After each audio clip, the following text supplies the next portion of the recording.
but he's a lawyer. The senator from Busia, Okiya Mtata. My dear sister, Senator Hamida, who's always been right where Baba is, nominated senator. And then we have the women's president, Beth Siango, nominated senator from ODM. Then we have senior counsel, who is also a member of the Parliamentary Service Commission, and senator from Nyamira, his name is running away from my head, Okongo Omogeni.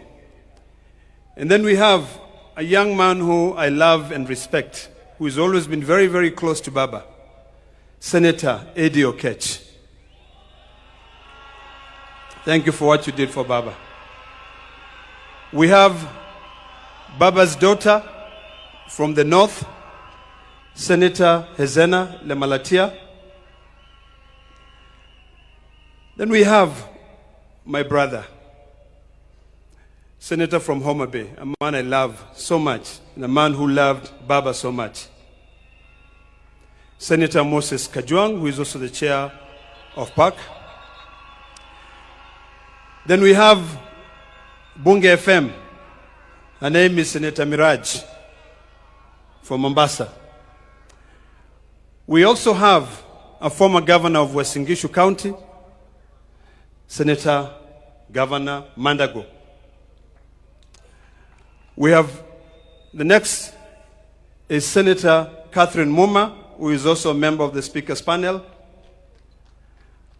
We have a distinguished senator from Homa Bay, and her name is Beatrice Ogola.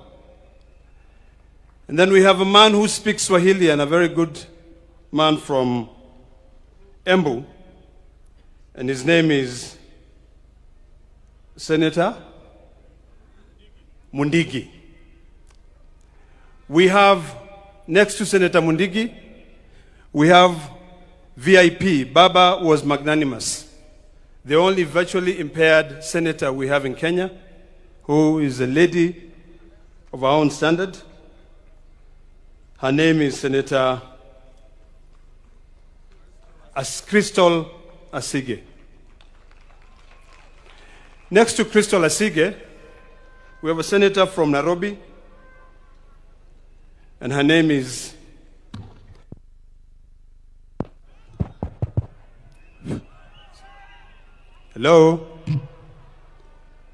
Senator Montet. And then next to her is, this is Betty Montet. And then next to her is my dear sister from Nairobi, and I'm sure you know her very well. I'm forgetting her name again. I'm just joking, man. Come on. How can I forget Karen Nyamu? Next to Karen Nyamu, we have Senator from Taita Taveta, who is Senator Mwaruma. Next to Senator Mwaruma is we have Senator from Machakos County, Senator Agnes Mudhama. Then next to Agnes Mudhama, we have the Deputy Minority Leader of the Senate, Senator Wambua from Kitui County. Then on my left, I have Senator from Kisumu County, Tom Ojenda. And then on the far right there, we have Senator from Kisii County, Senator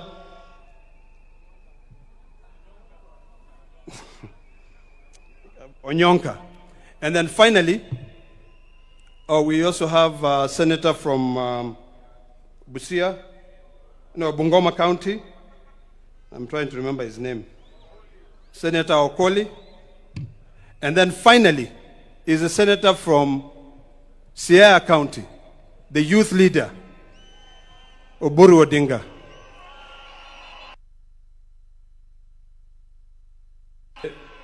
Deputy President. this is a message for all of us here in Kenya. I know a lot of people are expecting that the ODM will fight, that the ODM will have different facets. I want to assure Kenyans that as long as God gives us time on this earth, we will follow Baba's footsteps. Baba said, we stay together, and that is the last message that he left for us. And I do hope that we can all come together to be able to ensure that we'll fulfill the dreams and aspirations of our hero. Baba, I will miss you. The Maasai nation will miss you. You stood firm with us when we are fighting for our land rights. We will never forget that. When you go and you meet Olenti Mama, please say hello to him.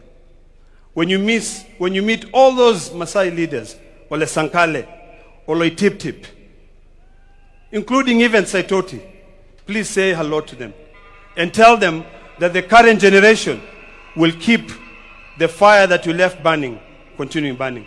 Thank you very much, and God bless you all.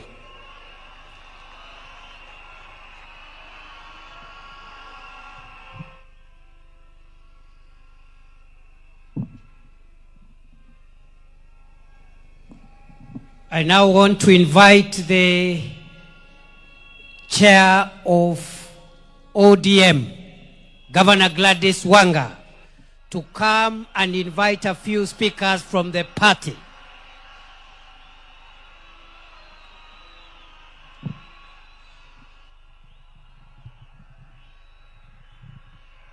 Your Excellency, President of the Republic of Kenya, Dr. William Samoei Ruto, Baba's family, Mama Canon Dr. Ida Betty Odinga, Rosemary, Junior, Winnie, the larger Jaramogi family, fellow mourners, allow me to bring my condolences on my own behalf, on behalf of my family, my husband George, who is here, and on behalf of the great people of Homa Bay, for the loss of our father, the loss of our leader, the loss of Baba.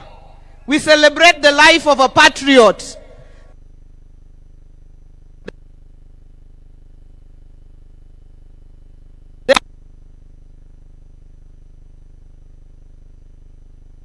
Owada Kinyi.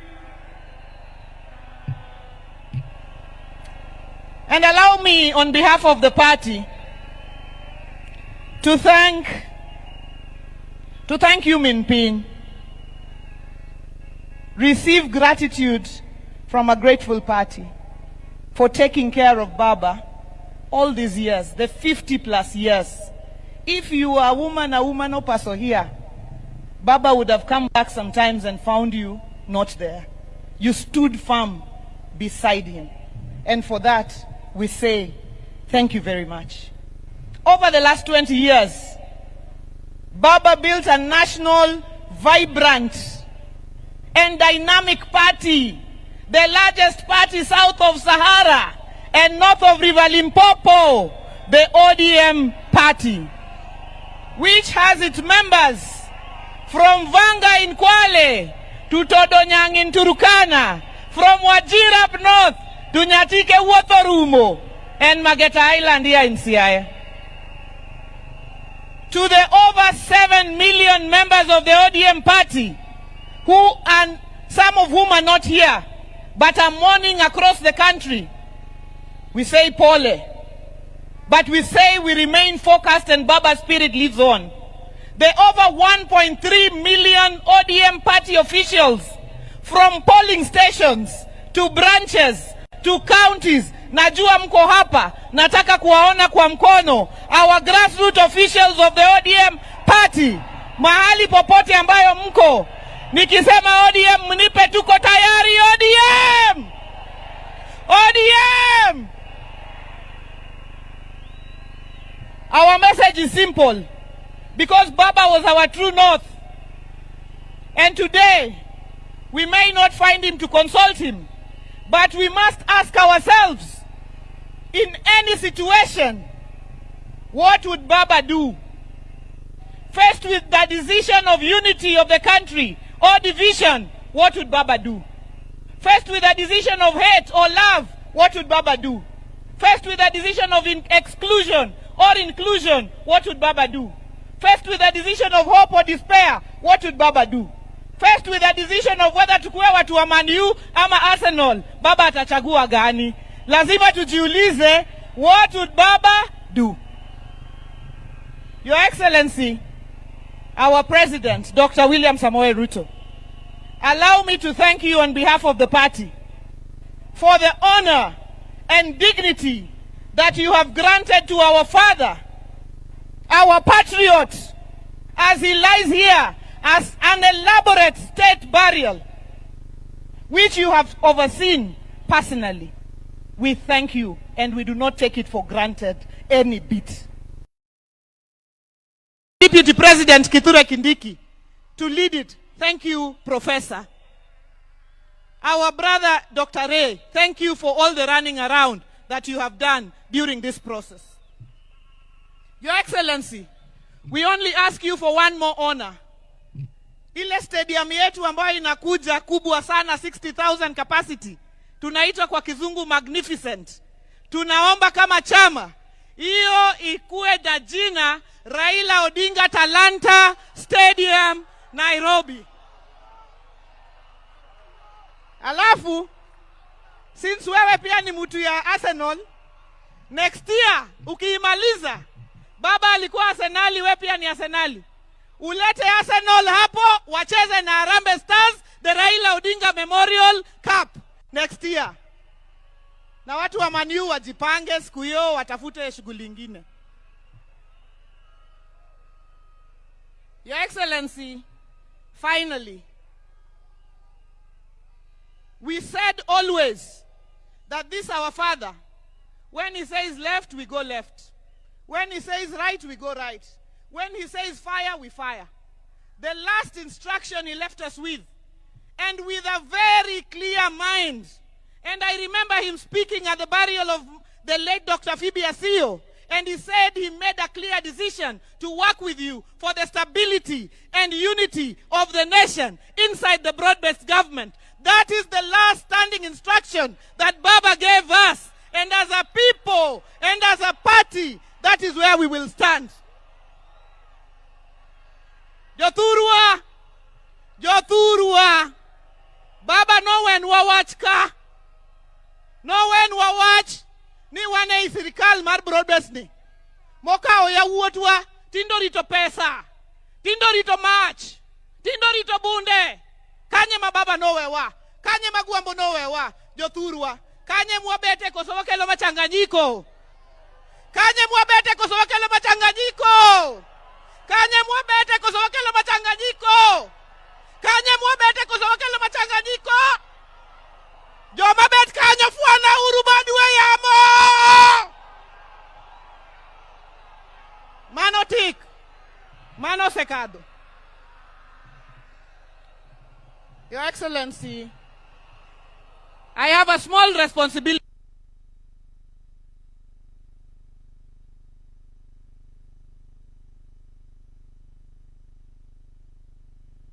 Asileta nini? Sasa DJ asileta nini? Bas. Your Excellency, I have a small responsibility to invite certain members, just a few, of our ODM party to also get an opportunity to say very brief tributes to Baba. We have the care is not a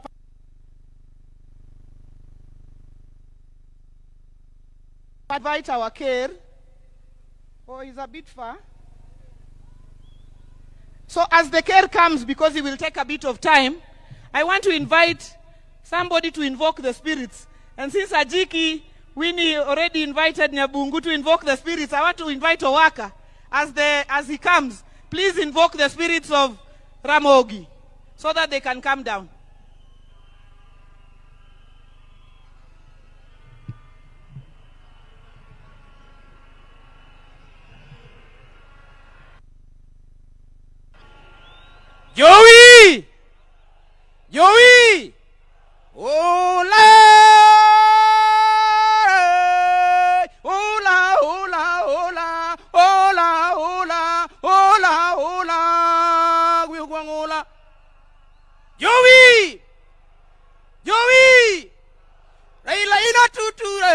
mangongo akwambo ina tuture winyo mangongo winyo majayo kugwen Raila ina tuture winyo mangongo Raila ina tutuni winyo mangongo winyo majayo kugwen Jowi Luo wachung luo nigi mare Siminya ima min yuru tegin ura ukara chuanyore Ulibe namdirio kanyam kudu wudu marino dukuru mena Migori usuna kamanura de girude Hallelujah luo rit pinyingima Jowi Thank you.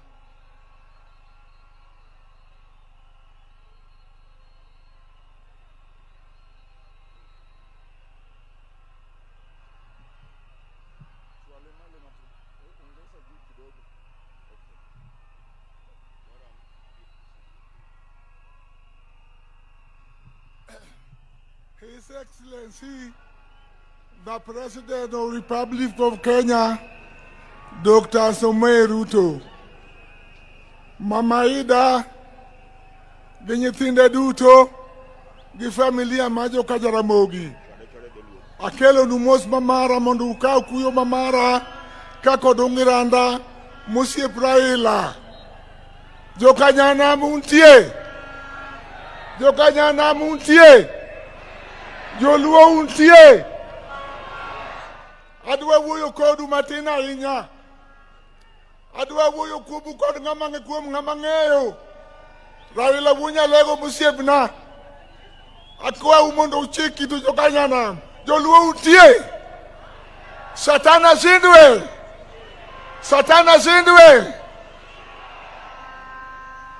Akwa Uganda luo. Nikech wan gi welo mwakunde duto mondo uyuak Raila gi kwe, mondo welo biwa gi kwe.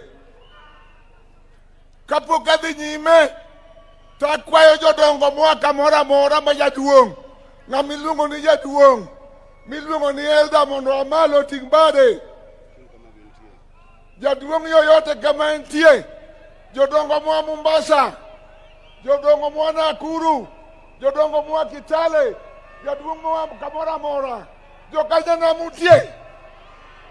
Adwa wacho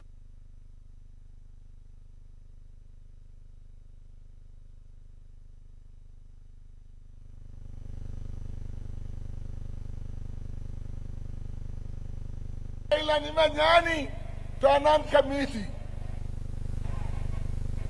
Chieng' moro higa 87 ng'ato bire jela to donjo kuma ji ok donjie, kuma ok dware ji, to ting'o nambane ni ber odok. Bang' juma chielo chako duogo kendo chako dok. Chieng' mar adek koduogo to okone niya, nawe luor ka dhako, gimokele ka gimalich ahinya ni bunde gi pesa ma Raila nomiye, to ne wan ji 4 kende, ne wan go kuch 2 gi jabalo achiel. Na malo minago ni ng'ani ubi ni jogo senego Raila ibiro nega dibilo koni. Uwinjo wachno, aneno mang'eny e sirikal marach manenego ji. Achiegni gi weyou, tadwa wachonu noganda mondo riwre. Raila njoriwa wate, akwa joluo, nyithi luo miluongo ni Gen Z, riwre uru, kik upogru, mondo kochopo higa 27 to wago kura maber. Yanda wacho ne president ni mondo ng'e joluo gi wenge 2, to kong'iyowa gi wenge 2, wabiro ng'iye gi wenge 3. Warito kode higni mabiro goeko mondo wane kaka wuod lang'o tiyo kodwa. To akwayou kama Raila owewa broad based government, joluo bedu kanyo, tinde wao mach.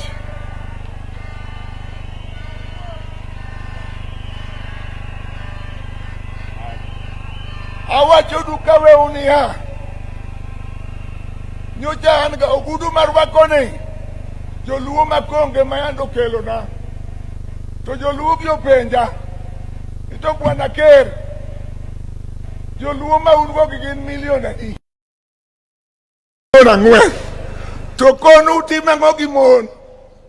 Uwinjo wachni. Ang'o mondo mon nyuol. Akwayo ni kawuono kuwa ka duchak Raila te.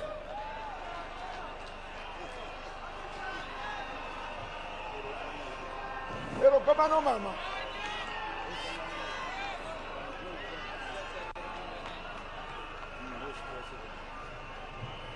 Koro kigoko kainya nikech chako Raila ok tich mayot. At this juncture, allow me to ask all MCAs, wherever you are, to please rise. MCAs wote tafadhali muamuke, so that you're recognized. Our speakers of the county assemblies, we recognize you. Asanteni sana. God bless you for coming. Mketi tafadhali. And now let me invite the Honorable Dr. James Nyikal, MP for Seme, Chair of the Health Committee, and Chairman of Duol, to come and speak on behalf of all MPs of this region.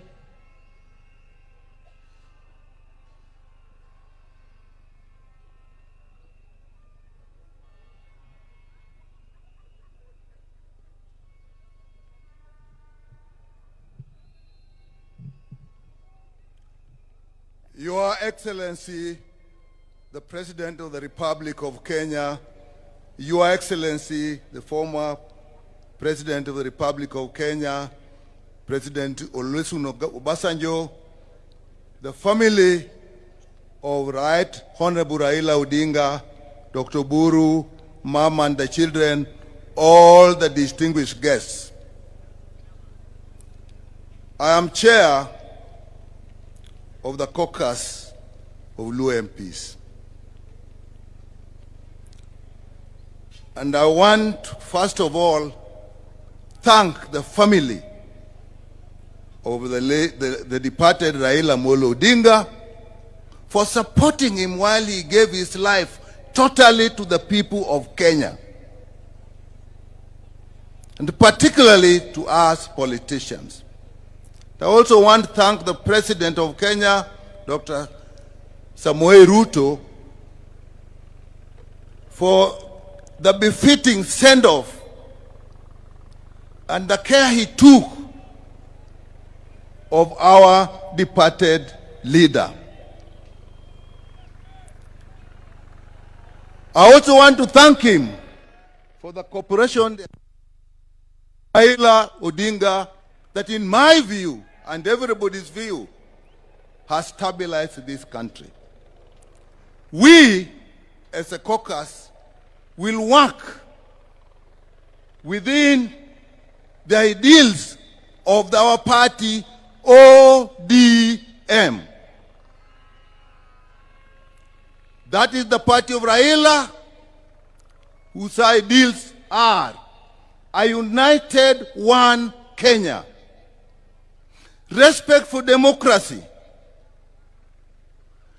respect for justice and human rights, and above all, service to the people. Raila believed the only purpose of power is to improve the welfare of people and give them the services they deserve. To that extent, he hated corruption. And those are the ideals of the party he has left us, and those are the ideals we shall live with.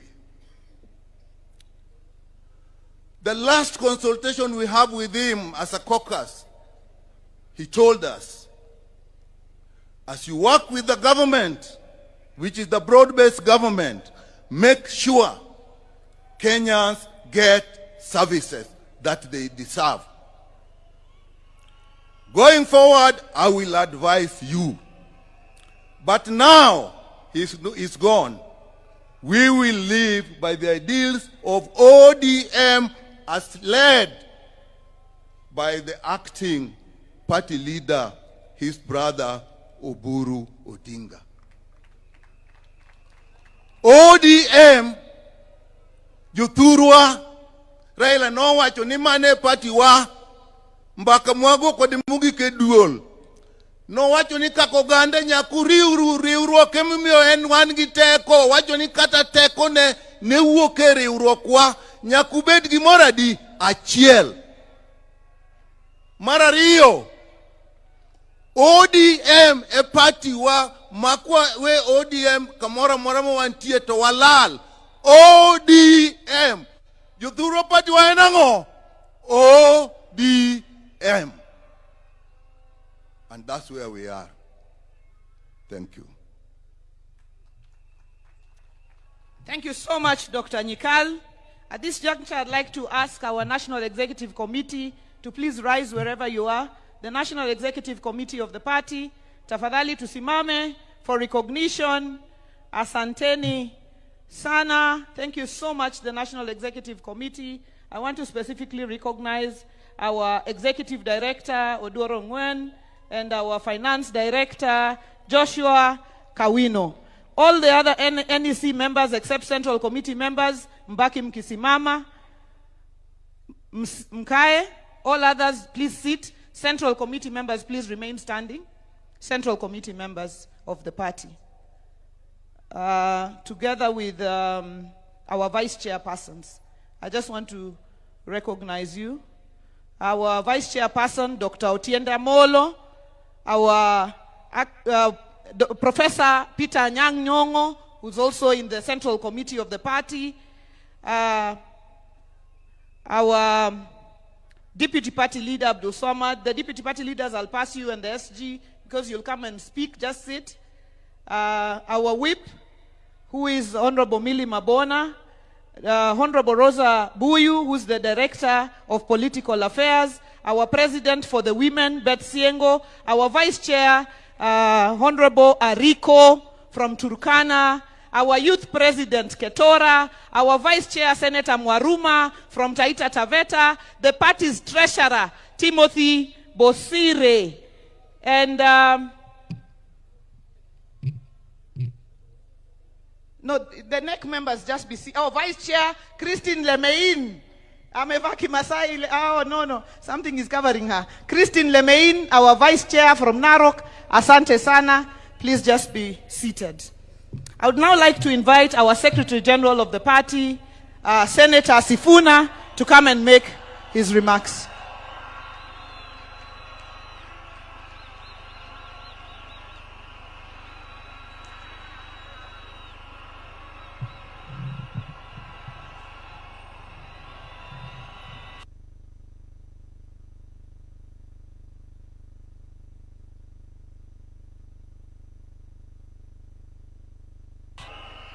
Asante sana kwa familia ya baba yetu, rafiki yetu, kiongozi wetu, rafiki yetu ambaye ametulea sisi vijana katika siasa, wakiongozwa na Mama Aida, ndugu yangu Raila Junior, na dada zangu wawili Winnie na Rosemary.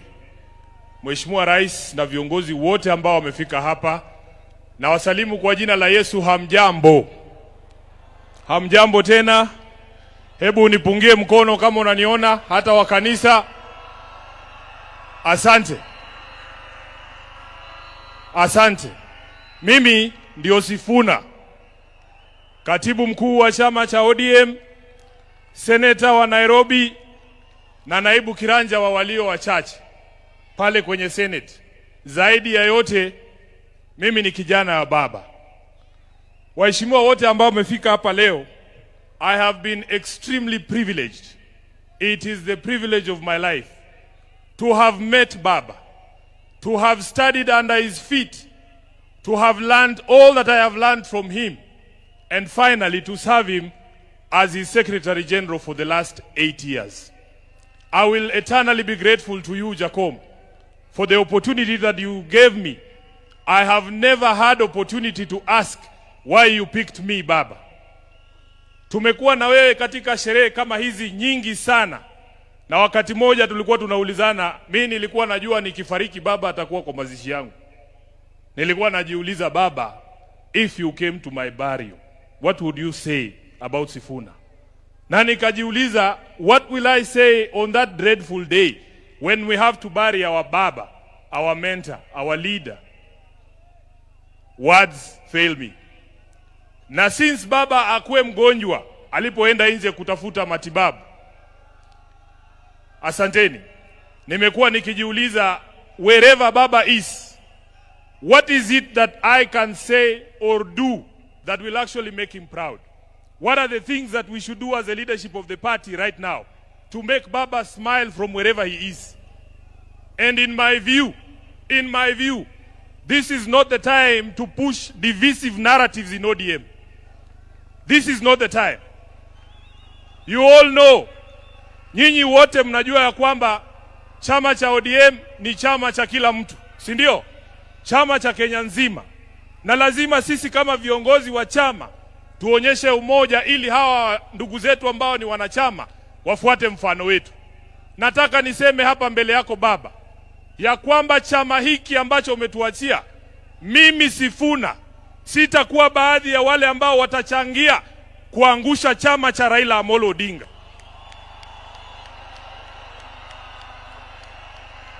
Baba, because ODM is one of your biggest legacies, Your Excellency Baba, I as Sifuna will do everything in my power to keep this party united and together.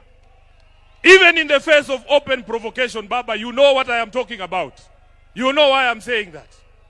So, mimi nataka niseme ya kwamba vile Reverend Wesonga ametuambia hapa, baba alikuwa anasikiza wananchi. Baba alikuwa anasikiza wananchi. Na mimi nataka kuencourage wanachama wa ODM. Sisi viongozi sasa tunyamaze kidogo, tusikie nyinyi mnasema nini. Nyinyi mtuambie mnataka tufanye nini na chama cha baba Raila Amolo Odinga. Namaliza nikisema baba Raila Amolo Odinga alizungumza wazi mbele ya nchi nzima tarehe 22 mwezi uliopita mbele ya hawa wabunge katika hoteli ya AJAABU pale Nairobi. Baba aliongea kwa kinywa chake mwenyewe, na waomba viongozi msiingize maneno kwa mdomo ya mtu ambaye amelala.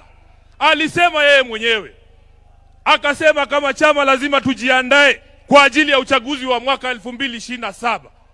Na wale ambao wanaeneza mambo mengine hapa, baba alisema, who has told you? Who has told you? Who has told you? Kwa hivyo sisi tutafuata the last standing instruction ya baba ambaye alitoa chini ya siku 23 ambazo zimepita kabla afariki. Kwa hayo mengi, ni jukumu langu pia kama katibu mkuu wa chama, Mheshimiwa Rais, ilinivunja moyo sana kwamba baba alitoka Nairobi bila kusikia sauti za watu wa Nairobi wakisema tuko tayari. Sasa ni jukumu la hawa ambao wamefika hapa leo. Nataka mseme chant ya chama cha ODM mpaka baba ajue anazikwa na wanachama wa ODM. Nikisema ODM, tunasema tuko tayari. Muko tayari? Muko tayari? ODM! ODM! ODM! Asanteni sana, Mungu awabariki.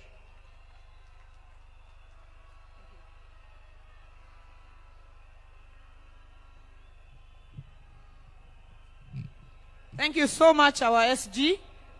Our party leader, when we were saying members of the Central Committee, you did not rise, but I want to recognize you.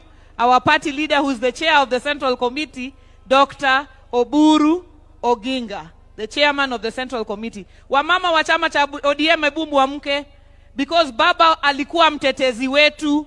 Baba could fight for us even personally. Please just...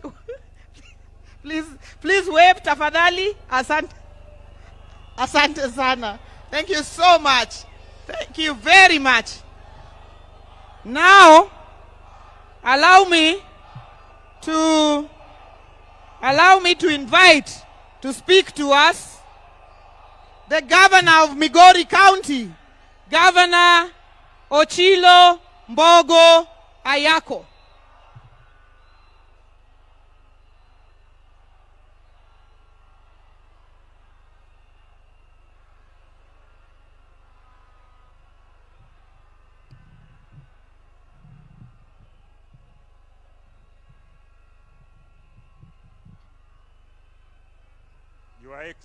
Your Excellency, the President of the Republic of Kenya, Your Excellency, Madam Raila Odinga, all the dignitaries present and all the protocols observed.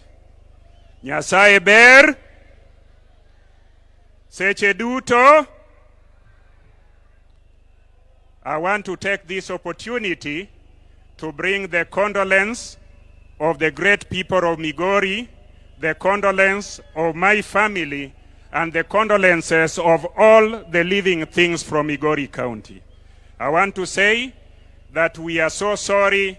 We have lost our leader, we have lost our mentor, we have lost our alter ego. But I also want to say one thing because I'm cognizant of the time. Not many people are aware of the fact that His Excellency the President Ruto, was a founder member of ODM. Allow me to remind all of us who are here today that in 2005, when there was a movement to bring the new constitution to this nation, that movement was headed by Baba, and in that movement, the current President of the Republic of Kenya, President Ruto, was in that movement. The former President of the Republic of Kenya, Uhuru Kenyatta, was in that movement. Professor Nyong'o was in that movement. Na hata mimi Ochilo Ayako, I was in that movement.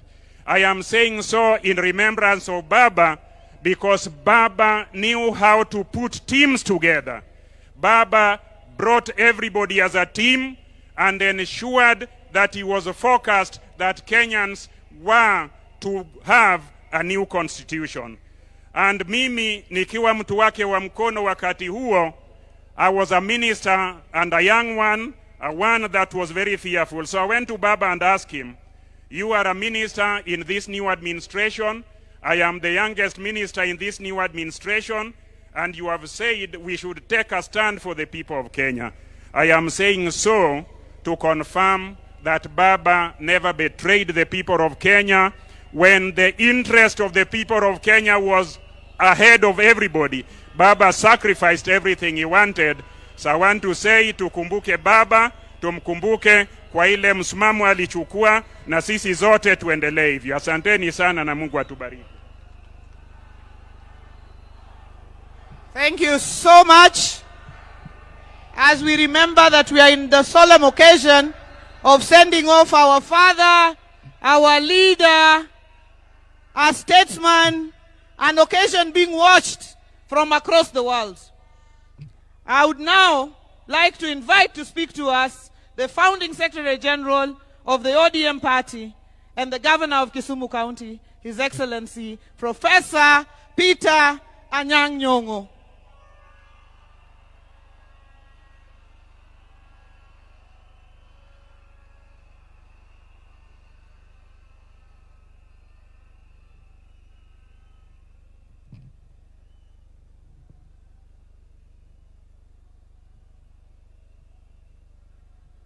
Jothurwa umor. Okang'eno umor nikech waiko wuoda malich ahinya, ok onyal bedo joma mor. ODM! ODM! ODM! Atimo mos ni piny mangima.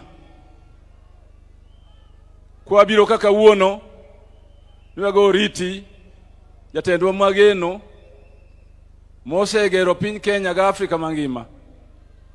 Kawanka in front of our father, Dr. Basanjo from Nigeria. Mwasetiyogo kinde mang'eny, ODM, Raila and myself, we have visited him at his farm, and he gave us strong support in the struggle for the second liberation. Secondly, I want to say today, I have known Baba for a long time. He's my Rika. When there was in 2005, a very important decision to be made in this nation between the Kilifi draft constitution and the Bomas draft constitution. The Kilifi draft basically denied Kenyans the opportunity to have devolution and wanted Kenya to continue as highly centralized nation, the type that Mzee Jomo Kenyatta handed over to Moi. Moi continued with it. By the time that referendum was held, the nation was ready for change. And Baba led the orange color. There were two colors, or two symbols for that referendum: bananas and oranges. Bananas were defenders of the old constitution and the centralized government. Orange was for change and for devolution. That is the origin of the Orange Democratic Movement. Orange Democratic Movement cannot continue as a party without strong support of devolution and giving services to the grassroots of our nation. And therefore today we sit here mourning and said goodbye to the father of ODM, to the father of making sure that every government that comes after that referendum will continue to focus on service to the people, will continue to hold the common man as the common man and woman at the center of government and government policies. On Monday, the 3rd of October, Dennis Onyango called me on Sunday and told me that you need to go and see Baba on tomorrow, the 3rd of October. I left Kisumu in the evening of Sunday to make sure that I was at Jacom's house very early in the morning. We spent a whole morning together. And he said, Wadgi Mary, he used to call me Wadgi Mary, the brother of Mary. And I would call him Iwonya Lego. Wadgi Mary, adwani time gimoroka. Kaukinde ni, monindiki e pepa moro. Manyalo deal with this issue of tribalism. The word tribe came from the colonialists. As far as Kenyans are concerned, we knew people as Jo, Jo Luo, Jo Kikuyu, Jakamba, the people of. And therefore the word tribe is a retrogressive word and concept. Do a paper on the issue of nationalities and the state, the modern state, so that the central committee of the party can discuss it and put it before the party as the understanding of the people of the party on tribalism and the death of tribalism and the birth of nationalities are the only progressive concept in democratic times. ODM! ODM! Asanteni sana.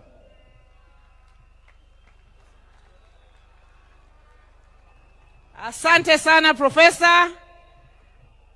We now are getting towards the end of this session, and I've gotten to our deputy party leaders. Before I invite the first, let me recognize Honorable Walter Owino, MP Awendo, who is also here with us. Let me now invite Senator Godfrey Osotsi, Senator of Vihiga, and deputy party leader of the ODM party.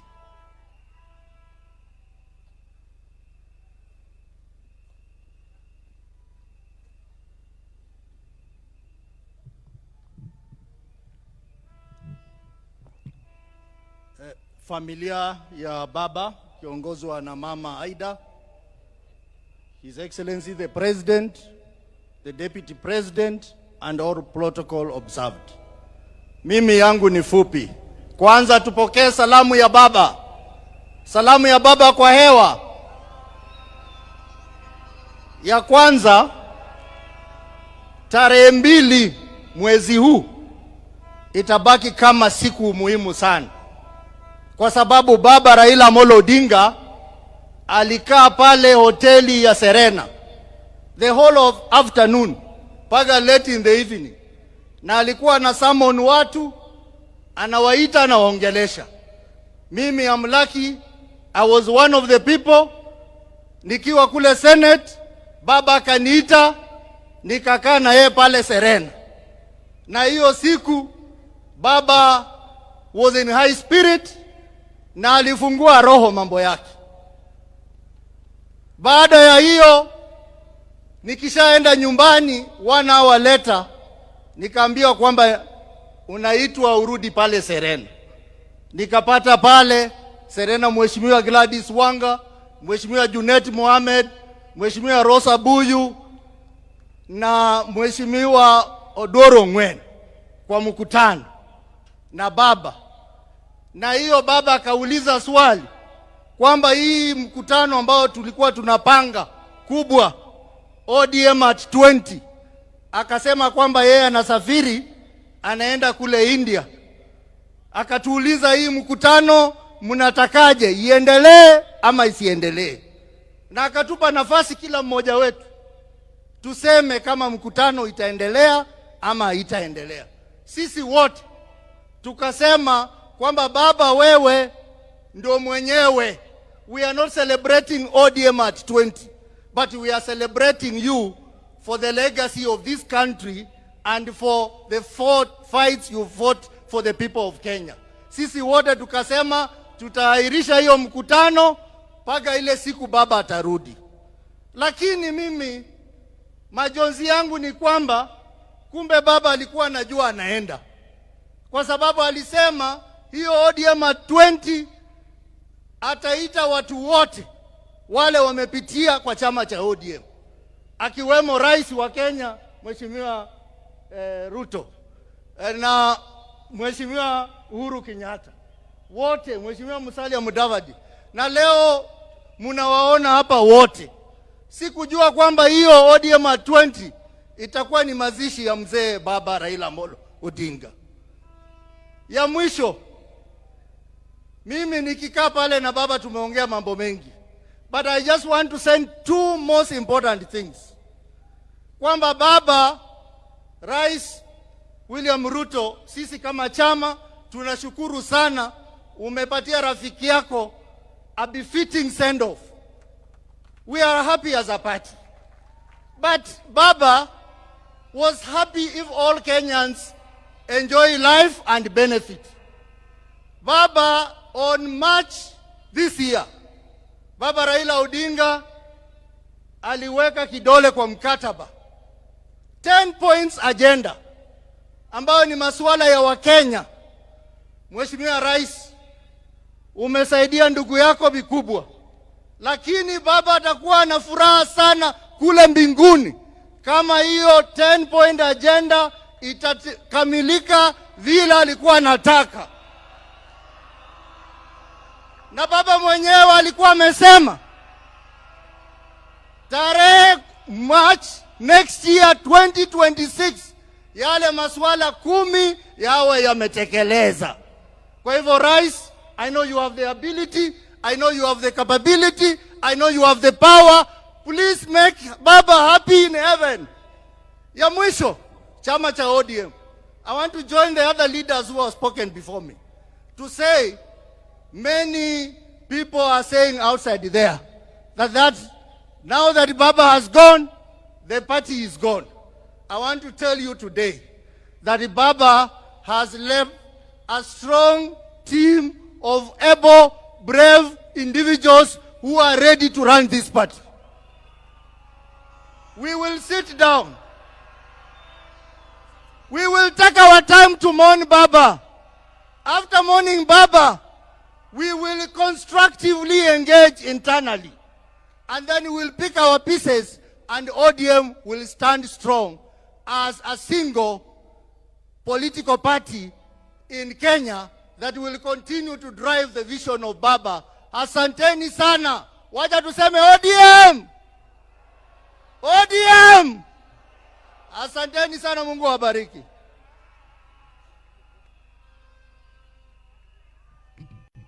Let me now invite the governor of Kisii, deputy party leader of the ODM party, Honorable His Excellency Simba Arati.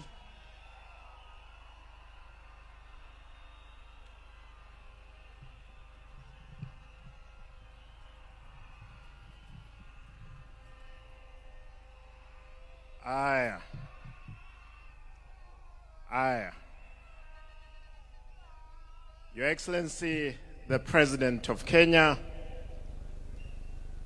Mama Aida, distinguished family members, fellow mourners. Allow me, I wanted to read a long speech that I had, but because of time, I'll speak as the Deputy Party Leader of ODM. Kwanza, mnikubalie, mimi kama Simba Arati, gavana wa Kisii, nilete rambirambi zangu na familia yangu na watu wangu wote wa jamii ya Omogusi. Pili, nataka nirudie, mimi leo hii kuwa gavana, Baba Raila aliniteua kuwa kansela kule Nairobi kwa miaka 5. Baadaye nikiwa nanyanganywa tiketi yangu ya ubunge, baba akaamua anipe tiketi ile. Nikakuwa mbunge wa 2 kule Nairobi kwa tiketi ya chama. Na hata wakati nilikwenda Kisii kusimama kama gavana, hawakuamini kwamba ningechukua.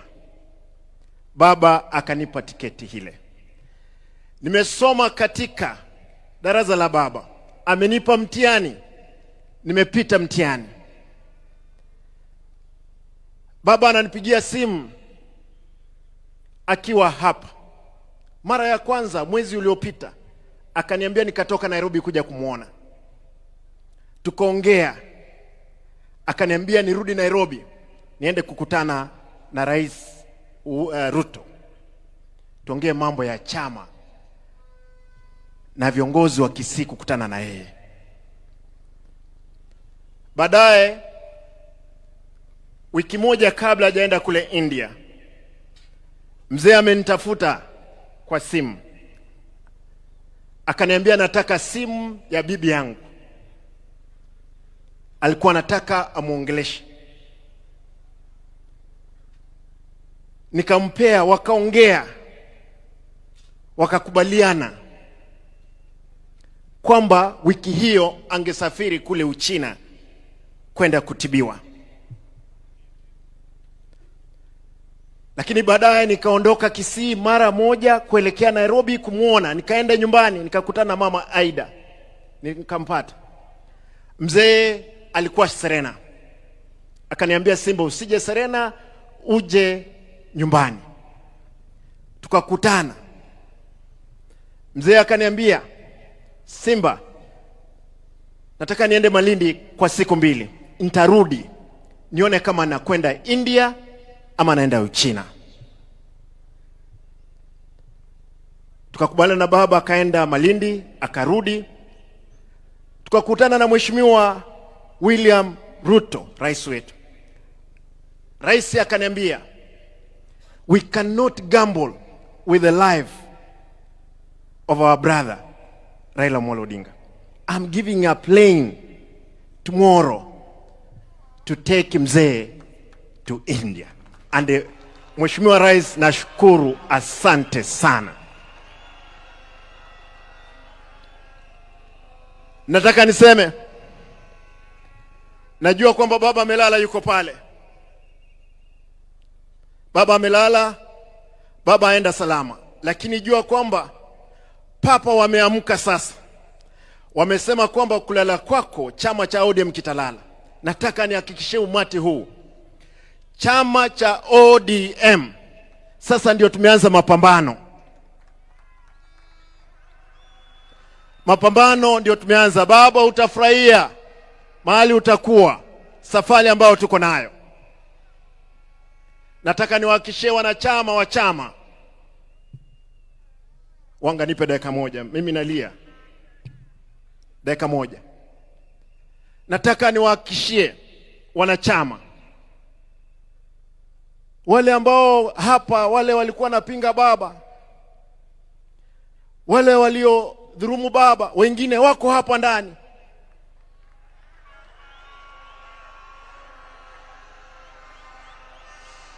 Lakini nasema kwa sababu baba umelala, wasamehewe. Lakini hatuwezi sahau.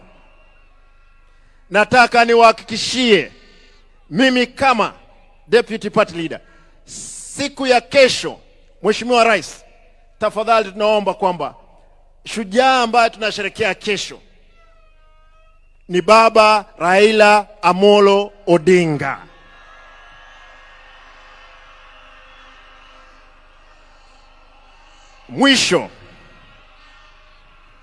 Mwisho mnikubalie tuimbe wimbo peke yake, bado mapambano. Vijana msilale, vijana msilale, bado mapambano. Hebu tusimame juu tafadhali. Huo wimbo lazima tukumbushane, kwa sababu mapambano sasa ndio tumeanza kuelekea mbele. Vijana msilale, vijana msilale, bado mapambano, mapambano, mapambano, bado mapambano. ODM msilale, ODM msilale, bado mapambano, mapambano, mapambano, bado mapambano. Asanteni. Lazima kura za 2027 sisi kama chama lazima tushinde uchaguzi huo pamoja, lazima tutashinda. Asanteni.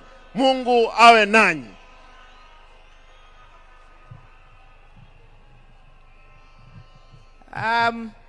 Allow me to invite the penultimate speaker under the party. And as I invite him, I'd like to recognize Baba's son, a young man who became Baba's friend, Kasmuel Makoure. Kasmuel, you are a serious man. You're going places. Even if you're mocked, stay strong. Let me now invite our deputy party leader, Governor of Mombasa, Governor Abdul Swamad Sharif Nasir. Karibu sana, Governor.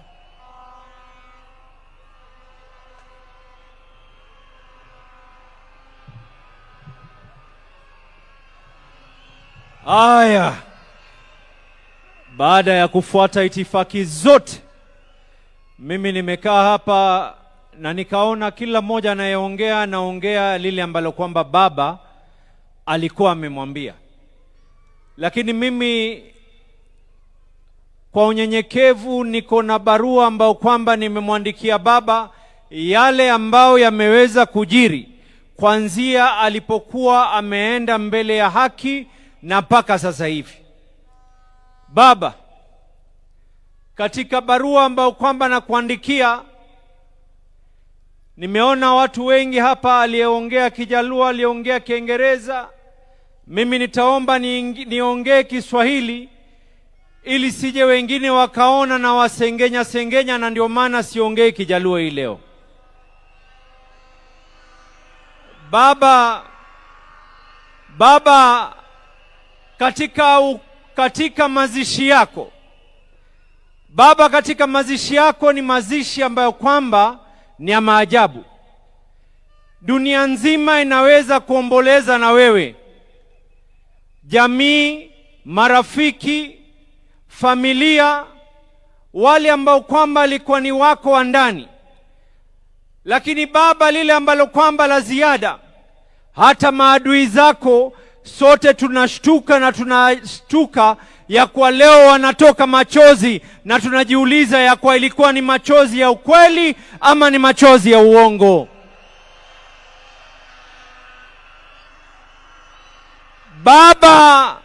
Baba, ulituonesha ya kwa chama cha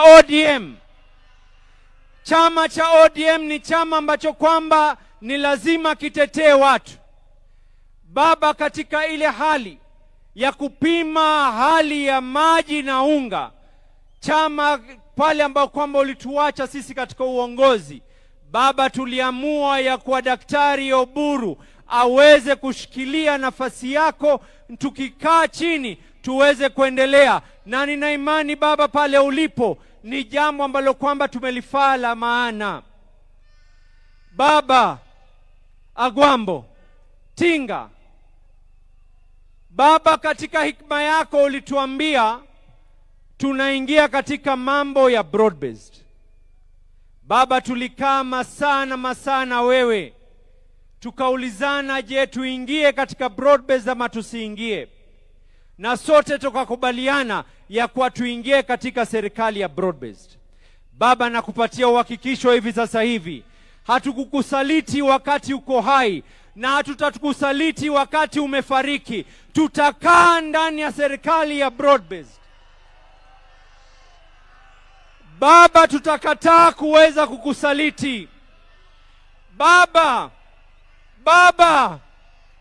jana nilipiga Mama Aida Pambaja na Mama Aida akaniuliza swali moja Baba, Mama Aida akaniuliza, huu umati wote lao ingelikuwa sio serikali kuweza kutusaidia tungefanya vipi mtoto wangu?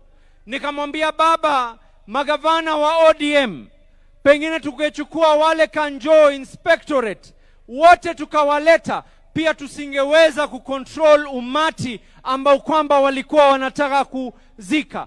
Na nikamwambia Mama Aida, na yuko hapa ni shahidi, nikamwambia kesho nikiongea nitakuwa ni mwenye kukosa fadhila nisipoweza kumshukuru William Samoei Ruto, kwa sababu Baba ulinifunza tulipokuwa Addis Ababa, wakati ilipokwenda vile ilivyoenda, ukaniambia mshukuru yule aliyekufaa.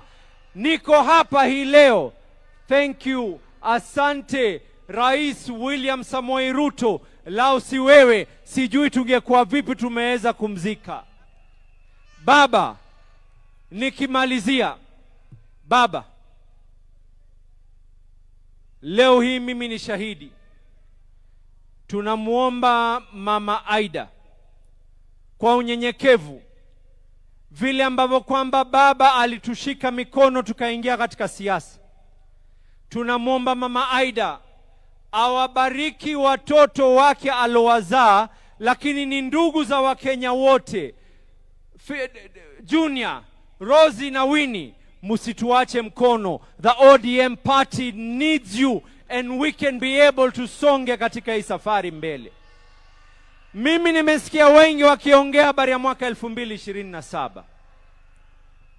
Nimesikia wengi wakiongea mambo ya mwaka 2027. Gladys, point zangu mbili za mwisho nataka kuweka.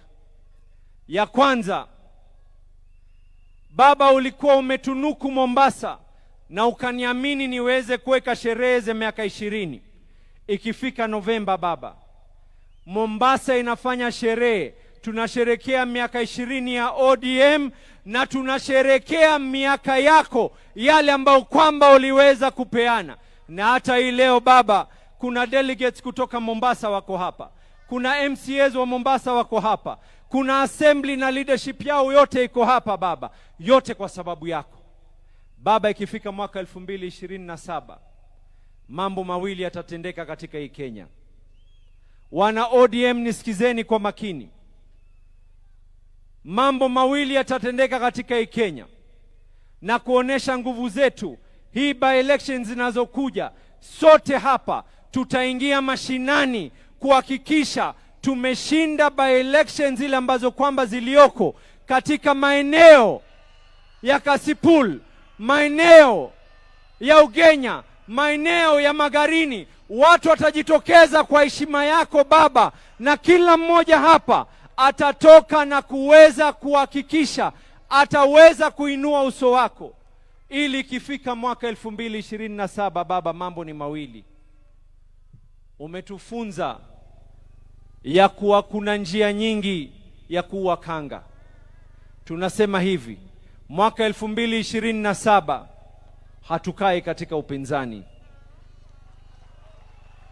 Mwaka 2027 we will not be in the opposition. Mambo mawili yatafanyika. Agosti tunapiga kura. September, we are either in government or we are government. Joey! Joey! Joey!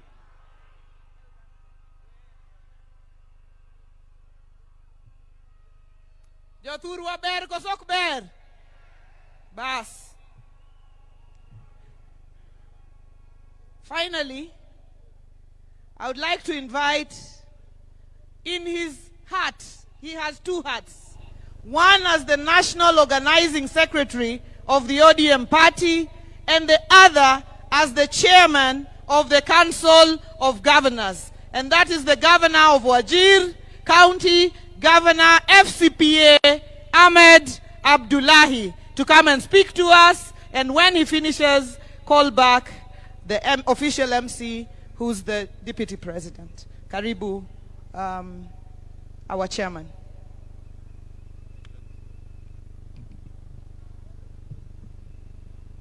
Your Excellency, the President of the Republic of Kenya, William Samoei Ruto, Mama Aida, and the entire Odinga family, all mourners here present, Hamjambo. Your Excellencies, allow me to introduce the Excellency Governors of the various counties who are here. Excellency Governors, please stand up. And after I call your name, please be seated.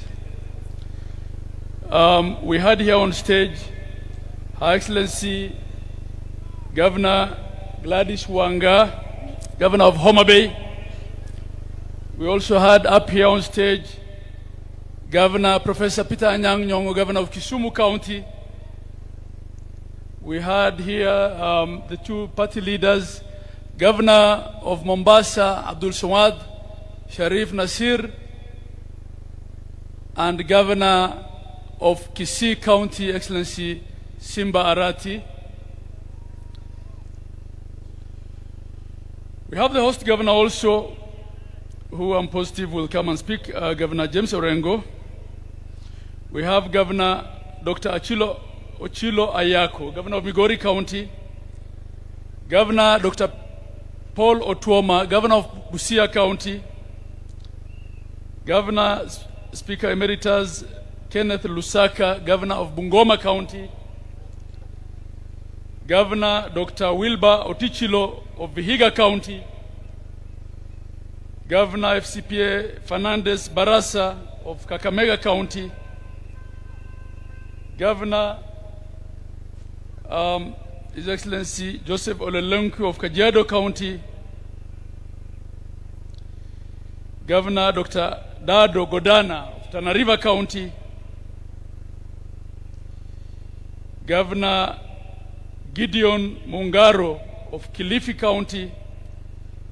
Governor Patrick Olentutu of Narok County. Have I missed any governor? Oh yes.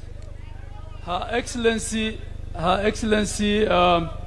Wavinya Ndeti of Machakos County.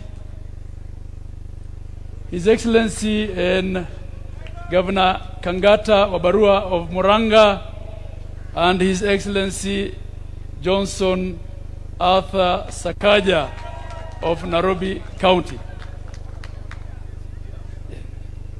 His Excellency the Governor of Nyamira County, Nyaribo. Asante, Your Excellency. Your Excellency and the family. Mama Aida and the family, kindly accept my condolences, the condolences of my family, the condolences of the people of Wajir County, the condolences of the people of Northern Kenya and the Northeast, and the condolences of the 47 governors of Kenya and the Secretariat and the staff of the Council of Governors. Baba was indeed the architect, the father, and the protector of devolution. Devolution was Baba, and Baba was devolution. Baba always told us as governors that devolution is not a favor, it is the only way to equalize Kenya and to have a Kenya where development reaches every corner of this country. Baba will be missed at the Council of Governors. He will be missed for his ability to speak the truth when it's costly. He will be missed for his courage, unwavering courage. He will be missed for his belief in devolution. On the 16th, Your Excellency, Facebook reminded me and my people of Wajir that 10 years ago, on the 16th of October, Baba came and walked on the first kilometer of tarmac in Wajir County. And he told us, this is why I fought for devolution in the 2010 Constitution. Baba will be missed for always putting Kenya first.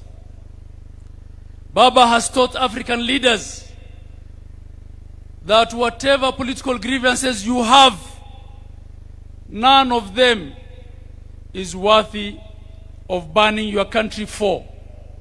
He always resolved all political grievances legally and politically. He was the stabilizer in chief in Kenya. He is the one who had guaranteed political peace. So for those of us now left at the platform, under the leadership of His Excellency the President, in honor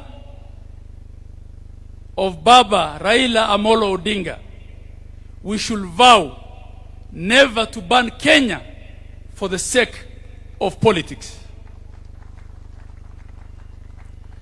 And we should vow to deal with all our grievances and differences through the rule of law and through political negotiation.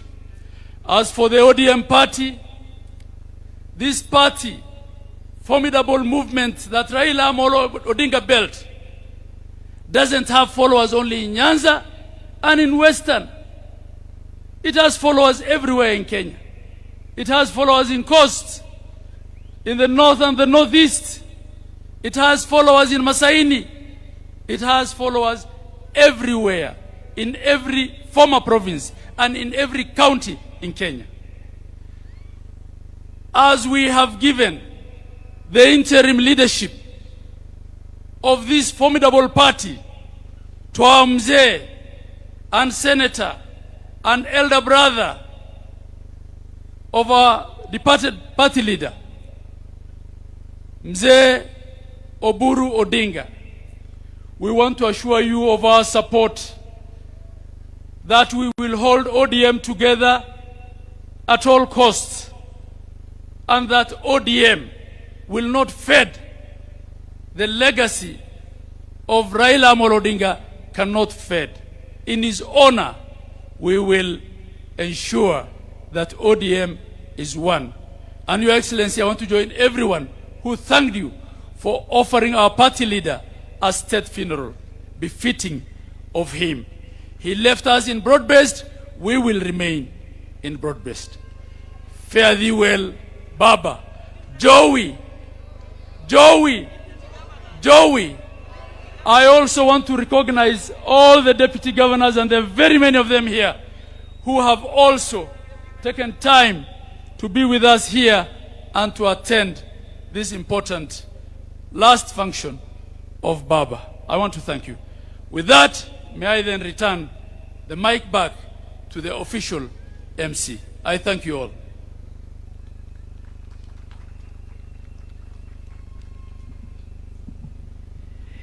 Now, thank you very much. We'll try and hurry up a bit. I'm going to call a number of speakers here, and every one of you, you come in quick succession, 2-3 minutes, pay your tributes. Ngoja Mishi, takuita, I'll call you Mishi, just go back. Let me call Governor James Orengo, and after him, I want to call the experts that Baba donated in the broad-based government.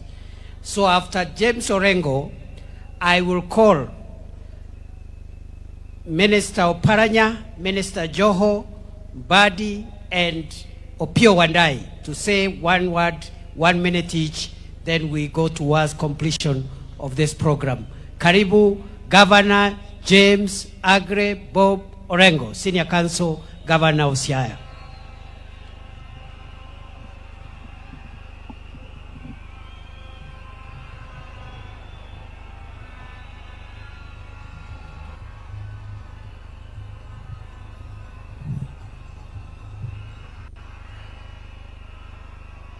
Kapo kawacho gimoro, akoya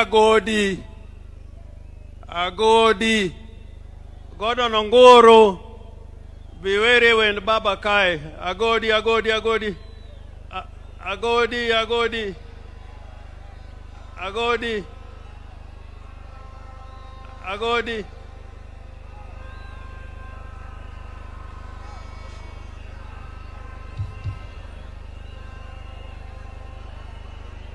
DJ.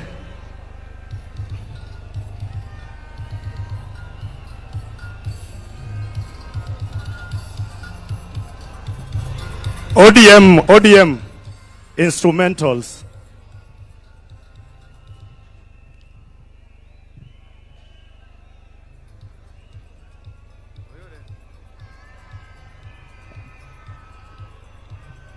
Nia wana nyangu hujo suba nyakwalek.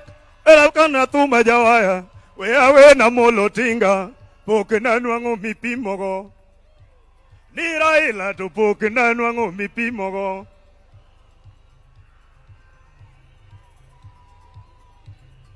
Ni awa na molo hunya lego nigi chuma mateno bate. Awa na molo kegoneyo piduru edi dumo kisungu. Orengo dumo kisungu, ni Ruto dumo kisungu. Wandai dumo kisungu, ni Jogi dumo kisungu mutamoat. Munataka nani? Munataka nani? Wakenya, munapenda nani? Amolo, tinga uonya lego, romo wangeni wadinonu. Wangeni turodogo, ni wangeni wadinonu. Wangeni turomogo, nikatek to uderu. Wangeni uyego, munataka nani? Tunapenda baba, Amolo Odinga. Tunapenda baba, Raila Odinga. Agwambo uonya lego ni wuothorumo. Anitinga koro riti ni sechorumo. Agwambo uonya lego ni sechorumo.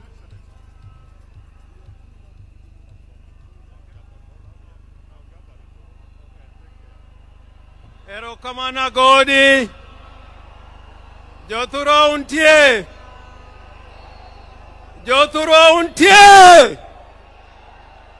pokanena Jothuro untie. Basi nitasema machache sana, yani muda imeyoyoma. First, to maintain Your Excellency Raila Odinga, to Rosemary Jr. and Winnie, to Dr. Uhuru Oginga, and Your Excellency the President of the Republic of Kenya, President Uhuru, President Obasanjo, and all mourners who have joined us on this great day. President Ruto Let me put it on record. Let me put it on record that many years ago in Bondo, in Nyamira, when we had requested the government of the day to give Jaramogi Oginga Odinga a state funeral, the government of the day refused to give Jaramogi a state funeral. All they did was to offer us one helicopter. And we all said, if that is all you are going to give Jaramogi Oginga Odinga, we say no, and we'll take Jaramogi to his final resting place in Bondo. So I do not want to take it for granted that you've given Right Honorable Raila Amolo Odinga a state funeral. I do not want to take that for granted. Indeed, this is the first proper state funeral with military colors, with the participation of the military in the whole of Nyanza region. We have lost so many sons in Nyanza. We lost Mboya, we lost Agwingi, we lost Ouko, but this is the first time we have seen a state funeral, and I want to thank you for this and go on record as thanking you. Now, I want to say something about Raila. Because without saying the qualities of Raila, who really what Raila was, then it will be impossible to keep his legacy. What did Raila really stand for?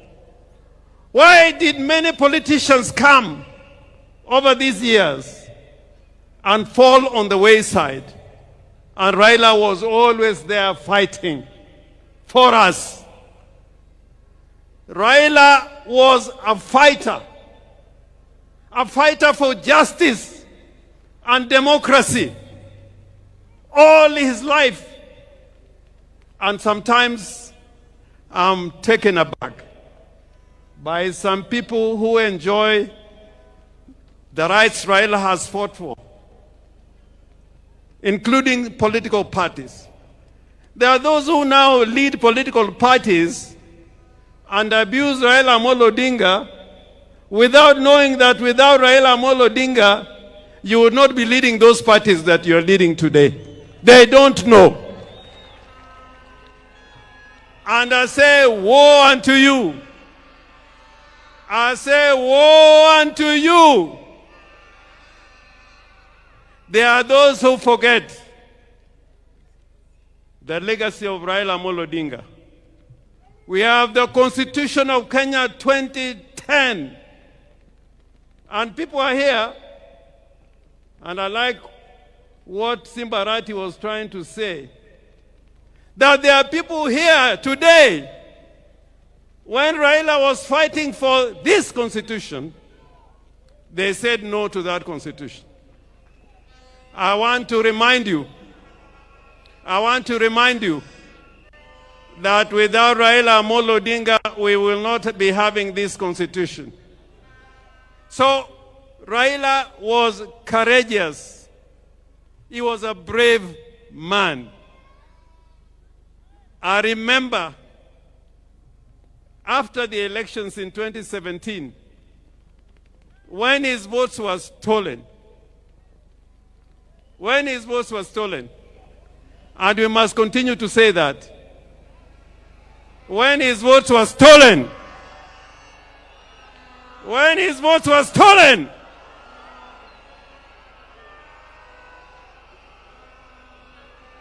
Raila decided with a few of us that he was going to be sworn as a people's president at Uhuru Park. You know, that day, is when I knew there are many people who wear trousers, but they should not be wearing those trousers.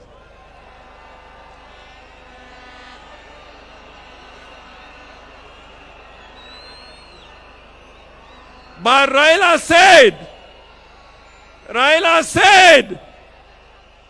said, we are going to Uhuru Park and I'll be sworn as the people's president. Did Raila go or he did not go? Did Raila go Uhuru Park or he did not go? I remember many times when Raila has been tear-gassed and was nearly killed. Therefore, before you open your mouth to talk against Raila, remember what he has fought for and what he has stood for. And today, I want to remind all Kenyans, that the legacy of Raila Amolo Odinga will not be kept by mere speech. Speechifying would not be enough. It is to make sure that the gains we have made will never be lost. You should never give any space for gains that Kenya has gained to be lost. That is the only way of keeping the true legacy of Raila Amolo Odinga. And President Ruto, I am confident that when you consider the agreement that you have between the party ODM and UDA, that both of you witnessed, that this will be fulfilled, because that will keep the legacy and spirit of Raila burning and burning and burning and burning.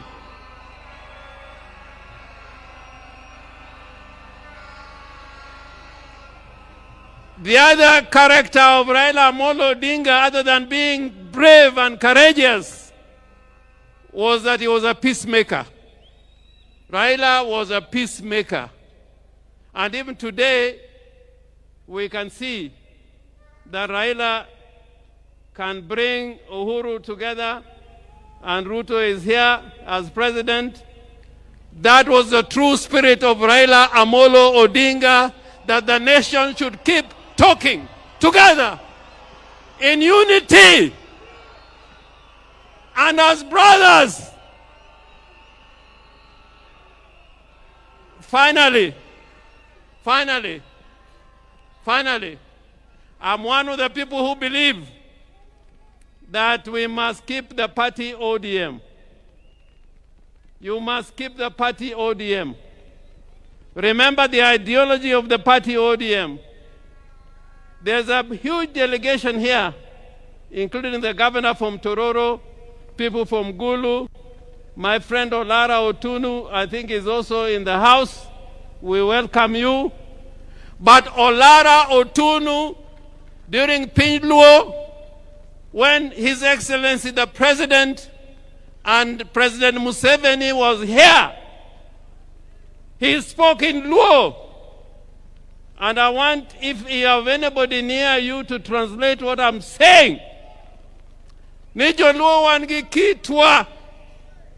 Kitwa. Kitwa. Kitwa. Kitwa. In that spirit of the Luo nation, that spirit of Luo nation is like we like speaking the truth. We like speaking the truth. We like living in peace with our brothers. We like inclusivity. We are against those who are trying to tear Kenya apart and speak the language of division and tribalism and ethnicity. Woe unto you! So, President, I I urge you, even as we speak about unity,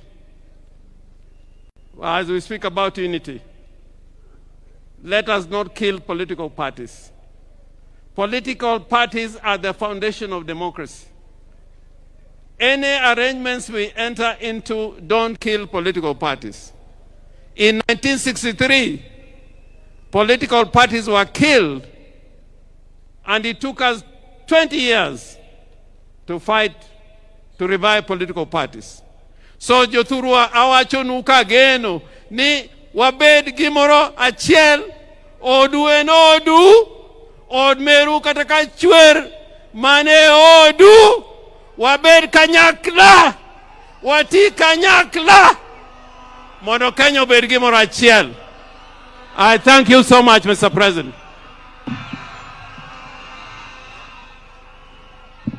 All right, now, allow me to interrupt the pace at which we are going, because the time is spent and we've been here for long.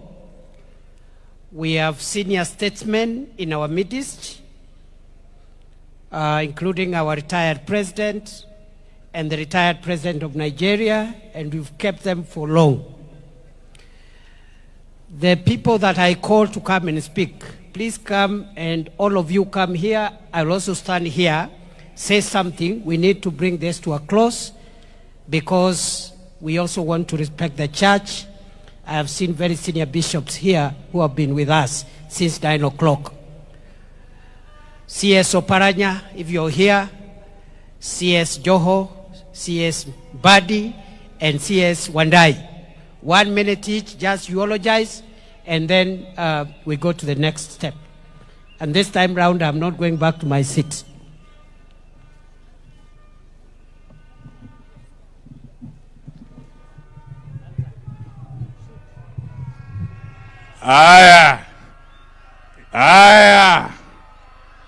Your Excellency, President William Ruto, Mama Aida, and the family, together with the Greater Jaramogi family, I bring my condolences. Baba was particularly many things to me.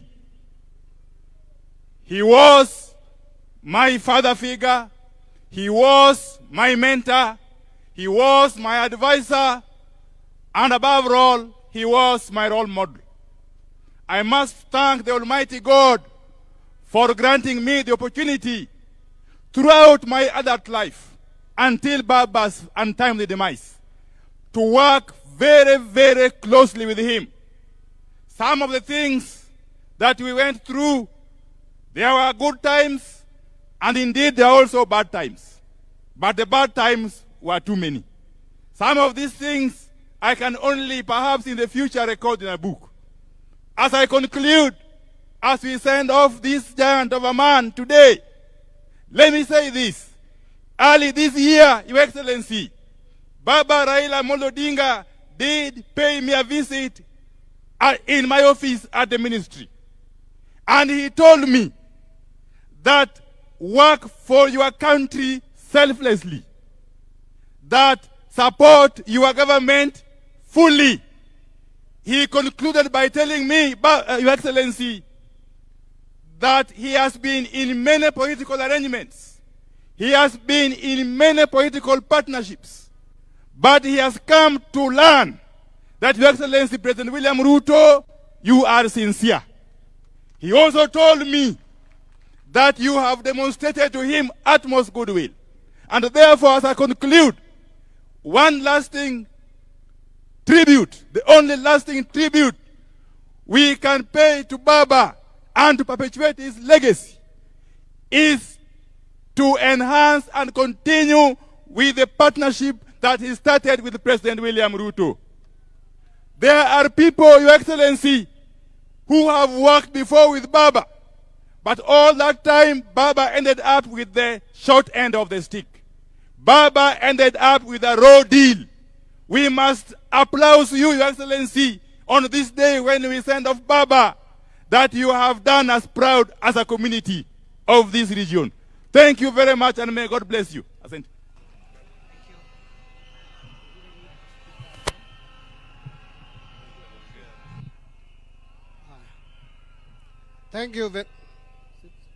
Thank you very much, Your Excellency the President, Mama Raila Odinga, Menping, the lady whom I think the entire community should be very proud of, together with the entire Raila Odinga family. Leaders who have come here, I have a few remarks to make, because this is the most difficult day of my political career ever since I joined politics. I know the reason why I've decided to be strong is that I'm aware that if I went ahead of Raila, he would be strong for me. And therefore I've decided to be strong for Raila Odinga today. But it was not an easy day. Let me say the following. Many of us here know Raila as Baba. Many know him as Jacom. Many know him as Agwambo. We know him as Tinga. We remember him as Nyundo. He is Okegonea. He can be everything. He sounds very big. But we must remember, for some of us, that Raila started small. Raila worked hard. Raila remained resilient. Raila remained patient to reach where he is. I remember in 1992, 33 years ago, when I was a student at the University of Nairobi, Raila was running for Langata parliamentary seat. He could come to my room, Block J, room 19. Later, Block B, in Malindi, Block B, room number 2. Planning on how to win Langata. That time, the politics of Nairobi was volatile and violent. There was Jeshi la Mzee, led by Fredo Mulogumo. There was in Embakasi, David Mwenje. In Kibra, in Langata, we had Kimani Rugendo of Opoda Sili. Very violent campaigns. All the university students from main campus, Parkland and Chiromo were in the payroll of Mulogumo. He had to come to Lower Kabete, where I was leading the student leadership, to get support to win his seat in Langata parliamentary seats. That is how Raila started. Raila is a patient man. That is why he has reached where he has reached. But let me say the second. Raila was a forgiving man. Many people here betrayed Raila in one way or the other. Betrayed Raila in one way or the other. I remember in 1996, when Raila took on Wamalwa Kijana for Ford Kenya chairmanship, all the leaders of the Luo community, members of parliament, Raila only remained with Dr. Ruto Uhuru, his brother. He remained with Jobomino from Kisumu. He remained with Fibasio from Homa Bay. He remained with Rojode. He remained with Tom of Nyatike. And he remained with Owina Chola. And remained also with Ochiengbeo from Madari. All those people, apart from Omino and Fibasio, all those won their seats in by-elections. Raila soldiered on, despite the fact that the Luo leadership had deserted him. But now, he has died when all the Luo leaders are behind Raila Odinga, Agwambo Tinga. I am happy that, Baba, you are going ahead of us without me betraying you. I was behind you. You are with me. You gave me positions of leadership when nobody imagined that I could lead. You made me the assistant minister in the office. You made me the longest serving chairman of your party when you were alive. You made me minority leader. You made me Minister of Finance, the first Luo to be a Minister for Finance in the Republic of Kenya. Baba, thank God that I never betrayed you. Even when you gave me the sad news that I was not going to be the governor for Homa Bay County, I still stood behind you because I know why you made that decision. Baba will not disappoint you. I will not betray you. The only place where we disagreed and you allowed it is that you are supporting Arsenal and I'm supporting Manchester United. Allow me to say the last word, my brother in Kijaluo.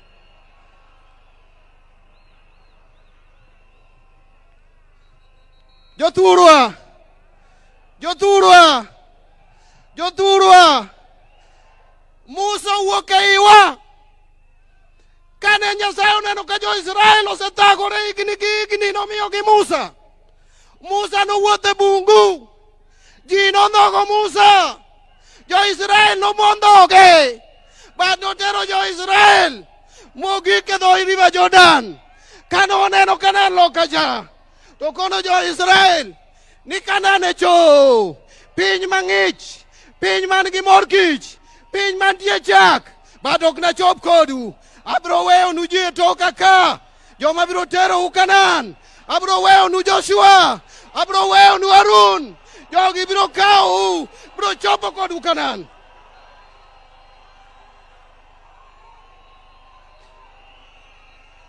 Buda mawantiere ni. Raila osedhi. Awa Musa osedhi. Ang'eyo ni Joshua nika. Harun nika. Kisomo Deuteronomy chapter 34 verse 8. Kisomo Numbers chapter 20 verse 29. Jo-Israel kane Musa to. Harun boto. Negi kwayo 30 days. Magi yuago go jogi. Wakwayo 30 days kako ganda. Mono wa mon Raila. Bang 30 days. Wabiro miyo direction. Kamo ganda luodhi ye. My last word. My last word. My last word. As a community, Your Excellency, and I want to tell you this, don't be shaken. As a community, there is something we believe in, that a leader, before he dies, a leader knows his death, but he doesn't talk about his death. He will show his people, before he dies, what he wants to be done. He will show his people where to take everything that he has. Raila showed us. Raila showed us before he died that he wanted us to be in government. As a community, as a party, we will be in broad-based government. We will support broad-based government. We will work with you.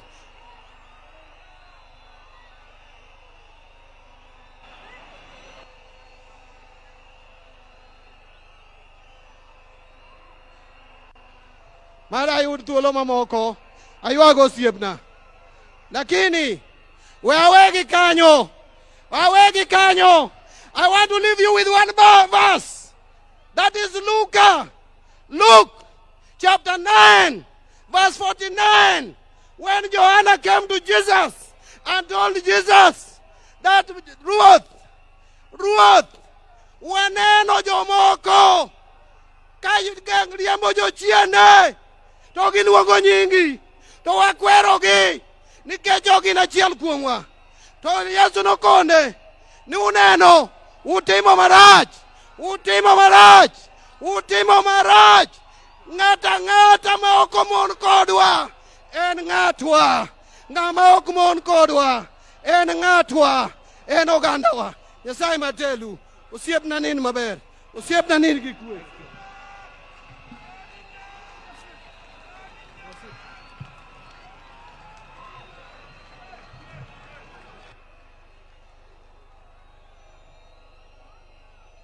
Your Excellency, the President of the Republic of Kenya, Mamangu, Mama Aida, and the Odinga family. Your Excellency, let me confess that kwa muda mrefu, I have never been in a situation where I have struggled to think of what I'm going to say about someone. And I will not be, Your Excellency, nimeona kama kuna ka contest of some sort. Who was called last? Who spoke about what? Who was assured what? who was informed of the unknown. But for me, Your Excellency, I want to take this opportunity. Number one, to pray for Raila Amolo Odinga. May his soul rest in eternal peace. Your Excellency, I was a very young man. I was a very young man from Kisauni, where nobody knew me or had an idea of who I am. When I developed the ambition of wanting to become a leader, Your Excellency, there's a guy called John Maya Ndiwo. He was living in Mombasa, nikamwendea nipeleke kwa Raila. Babangu hajakuwa kwa siasa, mamangu hajakuwa kwa siasa, shangazi yangu hajakuwa kwa siasa, Hassan Joho hajulikani na mtu yoyote. I walked to see Raila na akanibeba mkono. Nikawa mbunge, nikawa governor, na sasa mimi ni waziri. Na mimi, Your Excellency, nataka tuchukue fursa hii mimi mwenyewe kibinafsi, nimwombee Mwenyezi Mungu Raila aende apumzike na kutana na wazee wetu mbele ya haki. Na lile la muhimu, Mbadi said here that he has never betrayed Raila. I want to tell Mbadi, you are not on your own. Mimi, I have never betrayed Raila. Akiwa hai, and I assure you, I will not betray his cause hata akienda mbele ya haki. I assure you. And some of us, mimi, siwezi kuwa mahali ambaye Raila kunipeleka. Tuelewane? Siwezi kuwa mahali ambaye Raila hakunipeleka. And I must say it today here, I was taken to government of William Ruto by Raila Amolo Odinga. And Your Excellency, that is where I belong, and that is where I shall stay. La mwisho, watu ya ODM, many speakers have heard you, munasema, we want to assure you, chama haiendi mahali, chama isambaratiki, chama haiwezi vunjika. Mimi, the values of the party, the values and the principles of the party, zimewekwa katika roho yangu na baba Raila Amolo Odinga. And I want to tell you, whoever imagines that anaweza kuvunja chama cha ODM, yeye ndio tutamfukuza, my friend, na ahame, chama kitabaki. Tuelewane namna hiyo. Ukijaribu kugawanya chama, ukijaribu kuvunja chama, wewe ndio utafanya nini? Utahama. Atafanya nini? The party will be here to do what? To stay. Mwenyezi Mungu awalinde na wabariki. Asanteni sana.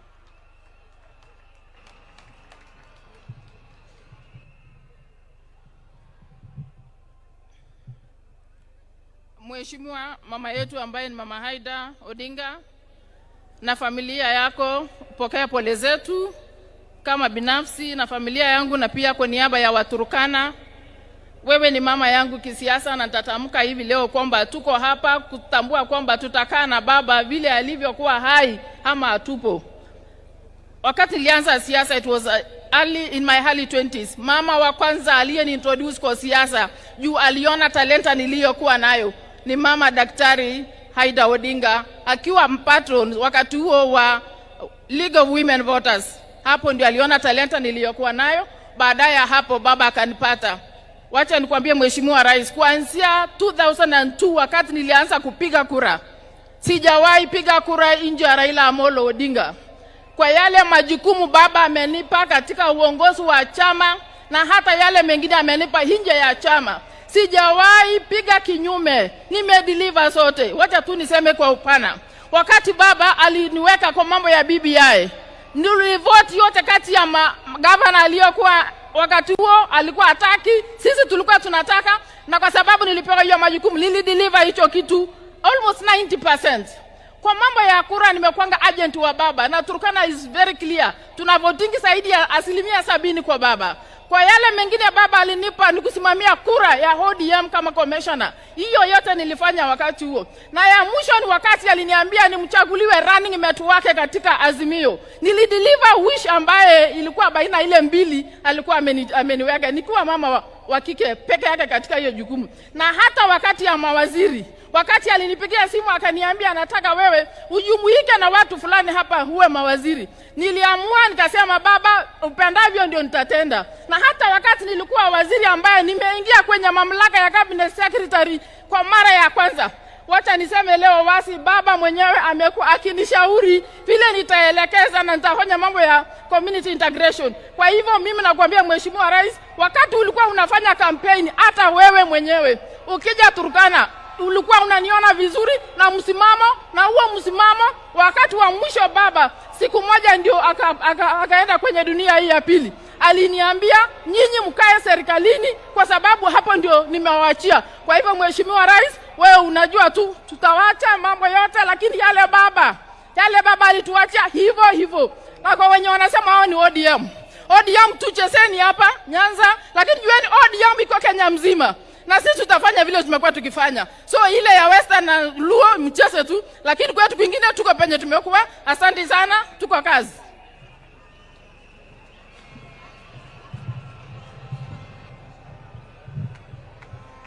Basi kwa sababu ya muda, all protocol observed, mimi vile mnajua, kwa wale wote ambayo wameongea hapa, mimi kwa miaka 3 iliyopita, mimi ndio nimekuwa karibu na baba kabisa. Aswa wakati alikuwa amepoteza kura, tulikuwa na yeye na tukaongea mambo mengi wakati tulikuwa na yeye, na kila saa tulikuwa na yeye na ule Kamau wa Raila, tukiona mpira, tukiongea mambo yetu binafsi na mambo ya siasa. Lakini wacha niseme hapa bila aibu yoyote, huyu baba hiyo vyote mimi nimepata, yeye ndiye amenipa. Nilipoingia bunge miaka karibu 5 iliyopita, nilipelekwa kwa bunge kupitia kwa wamali wa kijana.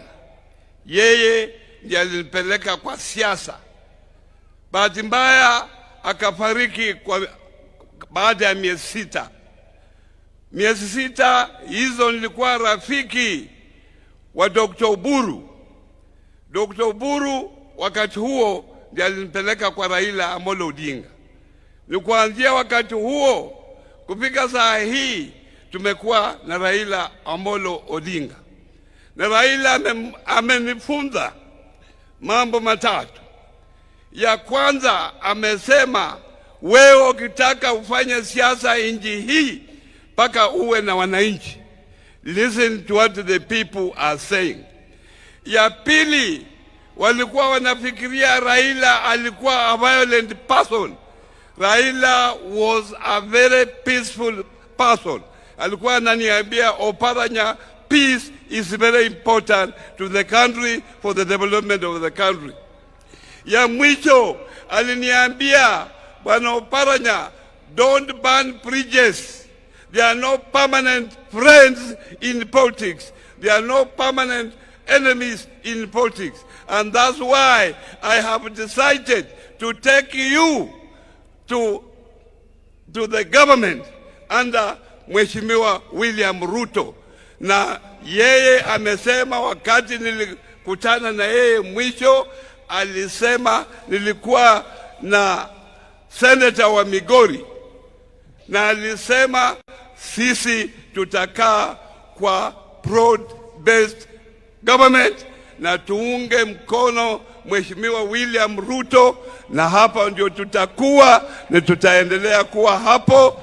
Na wale ambao wamepewa nafasi ya kulinda chama mlinde chama, mtengeneze chama chiwe na nguvu. Thank you. Thank you, Waziri. Thank you, Chama Waziri. iko na nguvu, tuendelee mbele. God bless you, Waziri.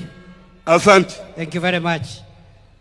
Sasa wale viongozi wa bunge wamekubaliana kwa sababu ya muda hawataongea. Kuna leader of majority National Assembly, kuna pia leader of majority kwa Senate, kuna leader of minority kwa Senate na National Assembly, kwa heshima ya familia and the senior statesmen we have here and the church. Wamesema kwa niaba yao Junet Mohamed aseme jambo, tukienda kufupisha tafadhali. The family has requested we shorten the program. Makofi kwa Junet Mohamed jameni. Junet kwa niaba ya leaders.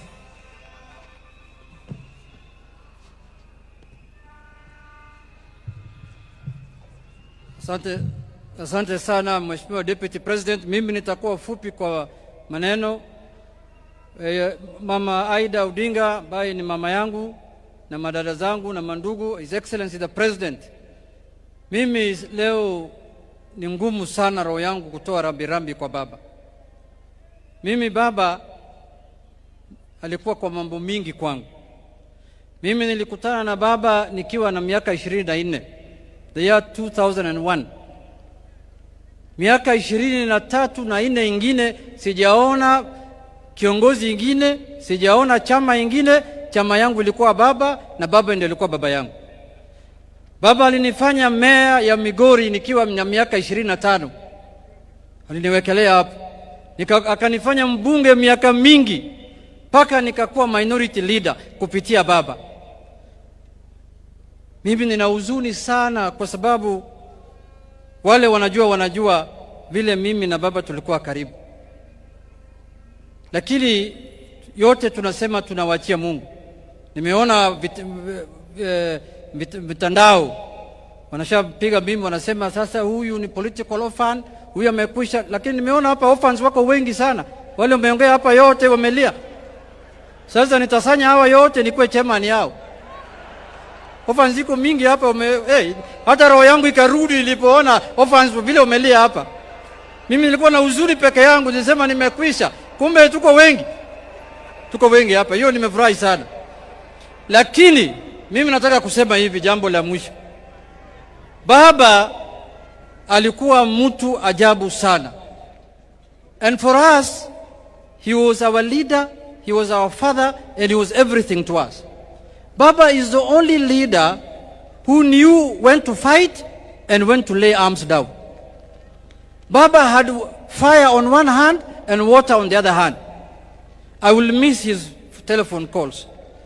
Baba alikuwa engineer ya siasa na alikuwa anatunga siasa usiku, na nilikuwa napata simu yake saa 12 asubuhi. Nikiona simu yangu imelia saa 12, na sasa mimi kama fundi navaa abro niko kasi. Lakini saa 4 saa 3 hiyo ni salamu tu. Baba alikuwa mtu ajabu ambaye wa Kenya wamepoteza mtu ambaye hawatapata kama yeye. Sherehe ya mwisho tulikuwa naye na baba, tulikuwa na parliamentary group hapo Mombasa Road. Mimi niliwasanya wabunge wote kama kiongozi yao. Baba alituongelesha pale kwa dhati, and he was very clear that day. It's one of the strongest speech he has made for the time I've known him. Ameongea, amesema tutunze chama chetu cha ODM na tukae imara na tukae united. On the other hand, because we were supposed to do a resolution baada ya hiyo mkutano ya PG, wale wameona TV siku hiyo, mimi nimesema resolution ya hii mkutano refer to Baba's speech. Kama if you are in doubt of anything, refer to Baba's speech. Another thing he told us, lazima tukae katika serikali ya broad based. It's on record. Wale wanasikia wasikie, wale wako na macho waone. Ya mwisho, Baba loved peace. Unajua mara mingi Baba makes very serious, important, fundamental, monumental decisions for the country. Lakini saa nyingine is not popular. Sasa zingine watu wanalaumu wengine, unaona hii maneno Baba amefanya Yule Msomali kutoka Migori ndio anahusika naye. Na mimi hata sina habari. I'm just loyal, implementing what Baba has said kama fundi. Thank you. Lakini ikifika jioni Baba ananipigia simu anasema kijana yangu usiwe na wasiwasi. In every flock there must be a black sheep. Sasa wewe ndio black sheep ya ODM. Wewe beba tu mzigo tutasonga mbele pamoja. Thank you. So kwa hayo machache nataka kumalizia kwa kusema ya kwamba ODM party, we will hold it high, we will keep it strong. ODM in 2027, it will either form the government or it will be in a coalition that forms government. But it will not be in a coalition that has been abusing Baba when he was alive. Haitakuwa hapo. Unajua, saa hii wanasema sisi ni political offense ya Baba. Wale pia walikuwa wanatumia siasa yao ya kujijenga kwa kutusi Baba na kufanya Baba kama bogeyman. Hawa pia wamekwisha sasa. Sijui watatusi nani. Asanteni sana, Mungu awabariki. Kuna wenzangu hapa Kimani Ichung'wah na Aaron Cheriot, Your Excellency. Hawa ndio wale wametengeneza ile report inaitwa NADCO. Wakati Baba alikuwa. Hawa walikuwa kwa komiti ya NADCO. Tumekubaliana kama viongozi wa bunge ya kwamba for the legacy of Baba, when we go back to parliament in a week's time, we will implement the NADCO report fully. Tumekubaliana hapa. Asanteni sana, Mungu awabariki. Na Rais, asante sana kwa kuzika baba yangu kama president. Kama president. Yes. Hiyo tutadiscuss kwa Central Committee ya ODM, tutaleta report. Thank you very much, Mheshimiwa Junet. Speaker of the Senate, please come and condole. 2 minutes, Mr. Speaker, sir. We have run out of time. The family requests we finish this meeting in the next few minutes. Rais wa Jamhuri ya Kenya aliyepia amri jeshi mkuu wa jeshi la Kenya, Mama Raila Odinga na familia yako, kwa niaba ya bunge la Senate, kwa niaba ya familia yangu na kwa niaba yangu binafsi, niko hapa kupeana rambirambi zetu za dhati kwa uchungu na moyo ulio mzito. Tunasema pole Mama Aida. Wingu la majonzi limetanda katika kijiji hiki, lakini nataka nikwambie Mama Aida kwamba wingu hili la majonzi halikutanda Bondo peke yake. Limetanda Nyanza mzima, limetanda Kenya mzima, limetanda Afrika mzima, na limetanda mapana na marefu ya ulimwengu mzima. Manake aliyelala pale alikuwa ni kiongozi aliyejulikana pande zote za ulimwengu. Mwaka huu umekuwa mwaka mzito sana kwangu mimi. Kabla mwaka huu nilikuwa na baba watatu. Baba wa kwanza alikuwa Mwenyezi Mungu, muumba mbingu na ardhi na viumbe viliomo. Baba wa pili akawa Mzee Kingi, na baba wa tatu ni babangu mlezi wa kisiasa ambaye amelala pale. Mwanzo wa mwaka huu nikapoteza babangu mzazi. Leo hii nazika baba mlezi wangu wa kisiasa. Nimebaki na baba Mungu peke yake. Lakini kitu ambacho kinanipatia motisha ni kwamba yale yote mafunzo alimpatia Mheshimiwa Raila Amolo Odinga imenipatia nguvu ya kwamba as I speak to you, I know I can face the world. Baba believed in me even when I doubted myself. Mwaka 2007 mwezi wa 5 mimi niliingia siasa wakati wa by election kule Magarini. Baba aniliweka kwa bega lake na kunizungusha Magarini mzima. Before my people believed in me, he believed in me. Kwa bahati mbaya hatukufaulu. Disemba ilipofika mwaka huo nikamwambia baba sitamani tena mambo ya siasa. But baba told me don't give up. Go back to Magarini. Na akaja akasimama na mimi na nikashinda. La maajabu, the only dream I had as a young man then was to be the MP of Magarini to represent my people. But Raila had big dreams for me. He had bigger plans for me. Wakati machafuko yaliyomalizika, walipokuja pamoja na Mwai Kibaki rais wetu kuunda serikali, wakati walipokuwa wanataja baraza la mawaziri, mimi sikushughulika because I knew I can never be a cabinet minister. Lakini la ajabu, wakati niko kwangu nyumbani naangalia runinga, wakati mawaziri wanatajwa, my name popped up. To my shock. Why? Because Raila believed in me and I doubted myself. Na hilo halikutosha.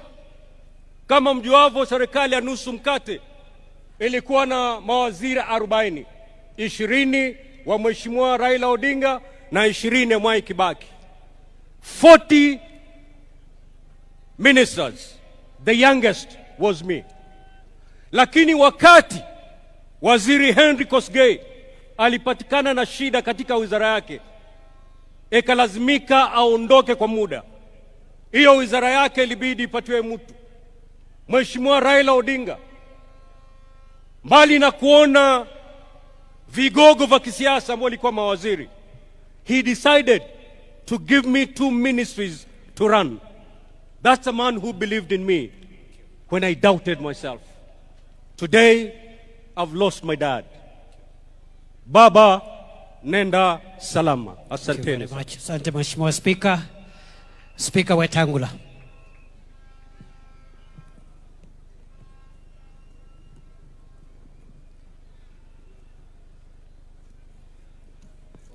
Pole for the pressure. 3.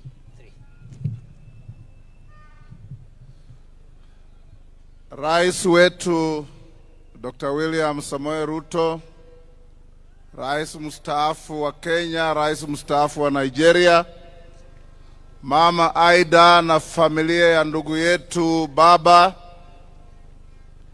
waheshimiwa wote mlioko hapa, waheshimiwa wananchi na kanisa letu. Yangu itakuwa mafupi sana. Nimekuja kuomboleza huyu shujaa, ndugu yangu, baba wa taifa la Kenya. Mheshimiwa Raila is one of the greatest sons of our soil. He goes to his maker as a public guarantor and a public trustee kwa uongozi wa nchi yetu. Amekuwa katika kila nafasi ya kuleta uwiano katika nchi yetu,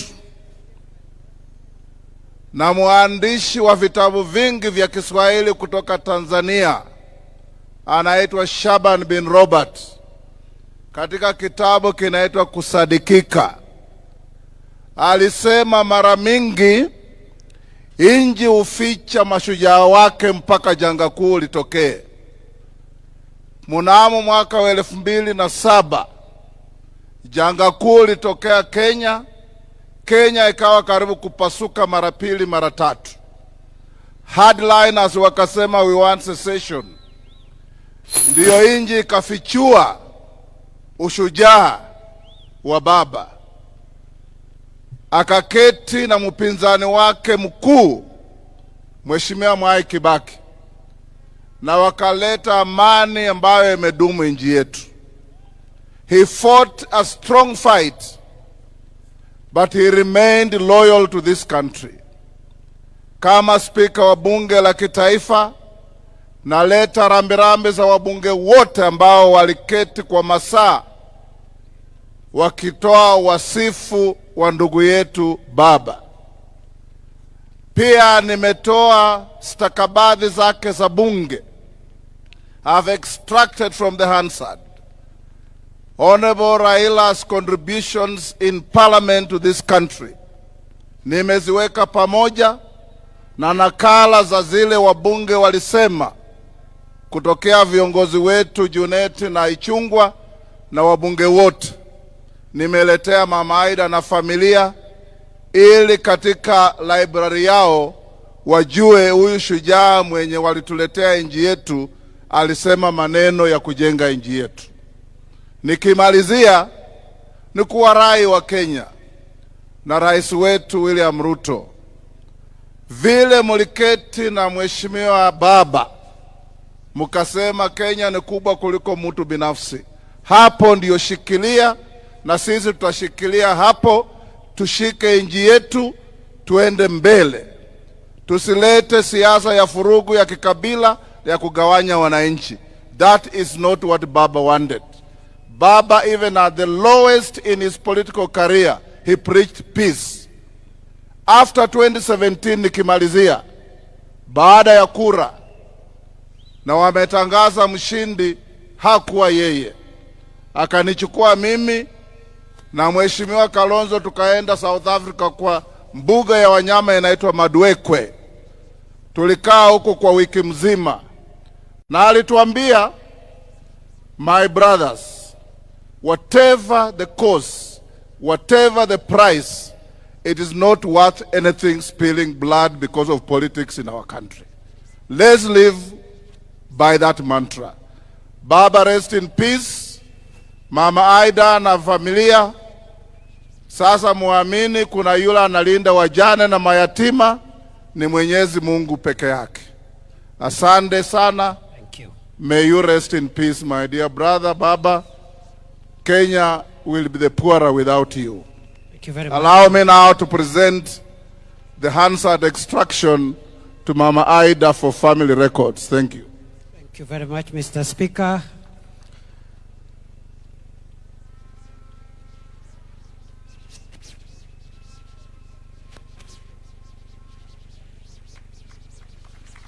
Thank you. Asante Mheshimiwa Speaker. I now want to invite former Vice President Kalonzo Musyoka to come and greet the congregation.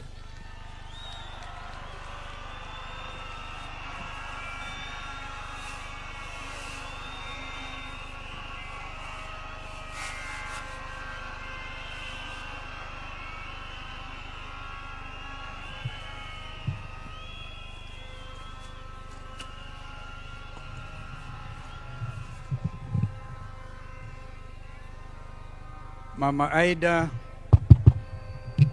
Aida na jamii yote ya ndugu yetu Raila Odinga, Your Excellency President William Ruto, former President, the fourth President of the Republic, Brother Uhuru Kenyatta, Mzee Olusegun Obasanjo, whom I know to have really been close to our friend, waombolezaji wenzangu, Jaturo Onte, mimi nimekuja kusema kwaheri kwa ndugu yangu, my brother Owadwa Raila Odinga, my osiepna. Sijui kama hiyo ni lugha sahihi. My brother. All the names were given about our brother. When we listen to our daughter Winnie, all the names that our brother has been given over time. But to me, he was a brother. The pain of it all, the struggle for justice and truth, and the fight against corruption. Huyu ndugu alale. But you know, my brother, allow me to talk to Raila, my friends, for just 1 minute, and I'll hand over Professor Kindiki. Thank you for the opportunity. I want to talk to Raila, because I never get this time again. You know, we called you Joshua. We never got to Canaan. There were indeed crocodiles across the river Jordan, as we used to say. Lakini, I've seen in the printed program, you even paraphrase the late Martin Luther King. You've been to the mountain top. You've seen the promised land. And you may never get there with us. But we have to get there on your behalf. I give you my pledge, those values you stood for, the tears, the pain of a stolen election, as my brother Jim Orengo has said, elaborated. That pain will not be in vain. The nation is gathered together.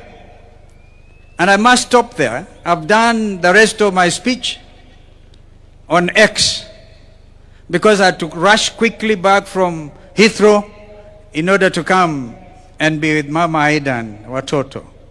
But allow me to recognize, if they, perchance they don't get that opportunity, my sister, my twin sister, Mother Karua, was Raila's running mate in 2022. She's around here. If we had time, I'm sure Mother would have wanted to eulogize her. I have my other friends here. In fact, Eugene Wamalo had a poem, but I saw he brought many cows yesterday. And we also have a friend, our other brother, Fred Matiang'i here. I saw the Chief Justice Emeritus, our brother, who made that historic ruling in 2017. Kwa hivyo, Mungu alaze roho ya ndugu yetu vyema. You deserve a rest. May God be with you. Amen. Thank you very much, Vice President Kalonzo. Let me now invite Prime Cabinet Secretary Musalia Mudavadi.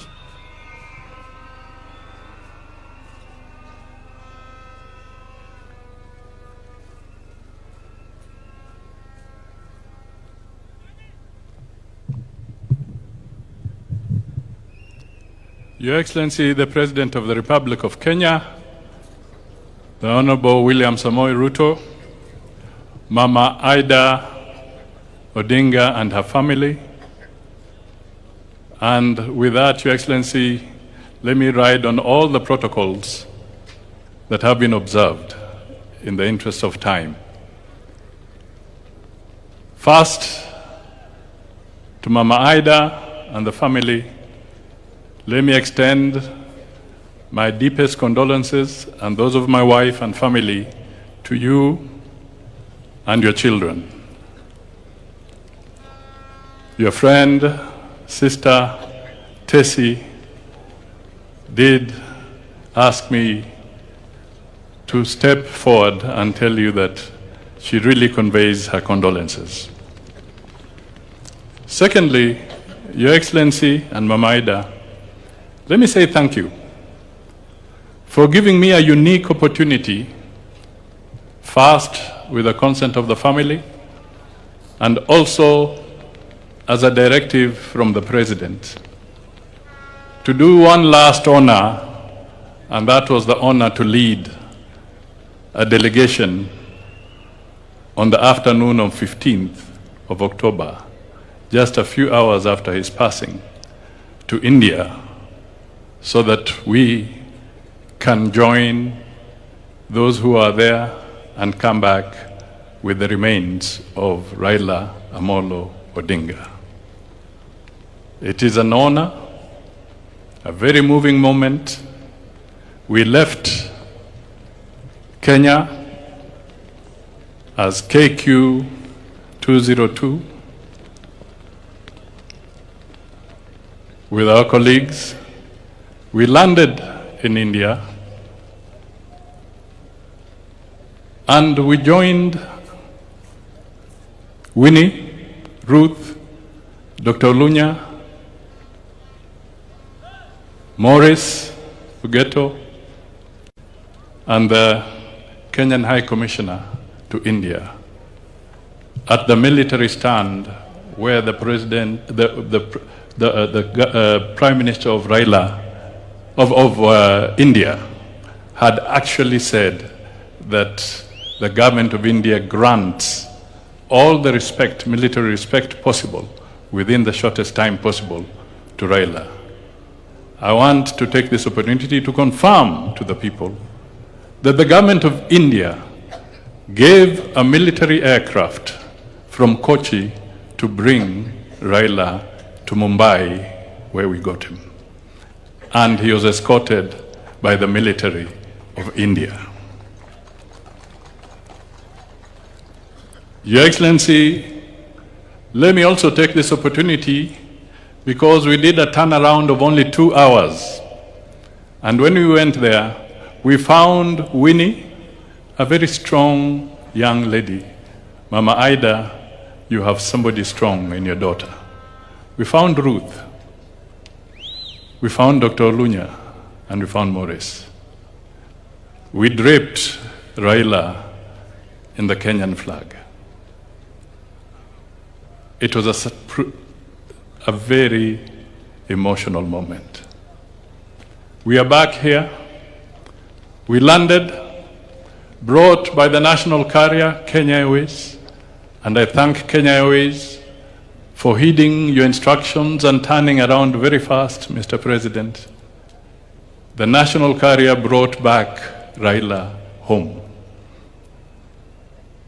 The plane landed at 9:30 on 16th of October, switching from KQ 203 to RAO 001. That was the title of the flight. A great honor indeed. Mr. President, today Raila is here. He would have loved a crowd like this. This was his moment of excitement, his fodder. But today, Raila speaks to us in silence, total silence. This silence is loud. It speaks to the nation. It speaks with emotion. Raila, if you wanted to know where your political fortunes were, wait until you listen to him narrating soccer on a political podium. Then you would know whether your goose is cooked or you have a chance. You would want to listen to Raila in Kiswahili proverbs, and he would explain very complex things with simple words. Ata mukia ni nyama. Raila would come up and he would say, ikiwa mtu amekuwa hivyo, tuwe kama siafu, tutatoa nyoka pangoni. This was Raila explaining himself. He stood for a lot of things.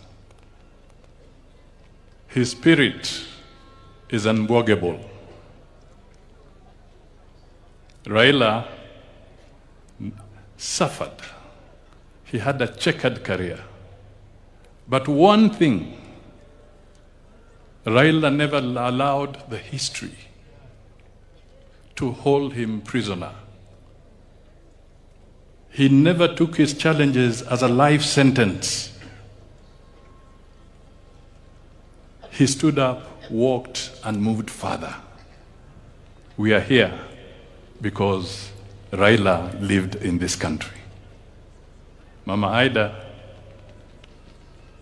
you have spoken. Your speech was so deep and powerful. I can only request Kenyans, please listen to what Mama said. There's nobody who would be able to understand Mama better than Raila. She has told you what needed to be said. Nind kigwok Jakom.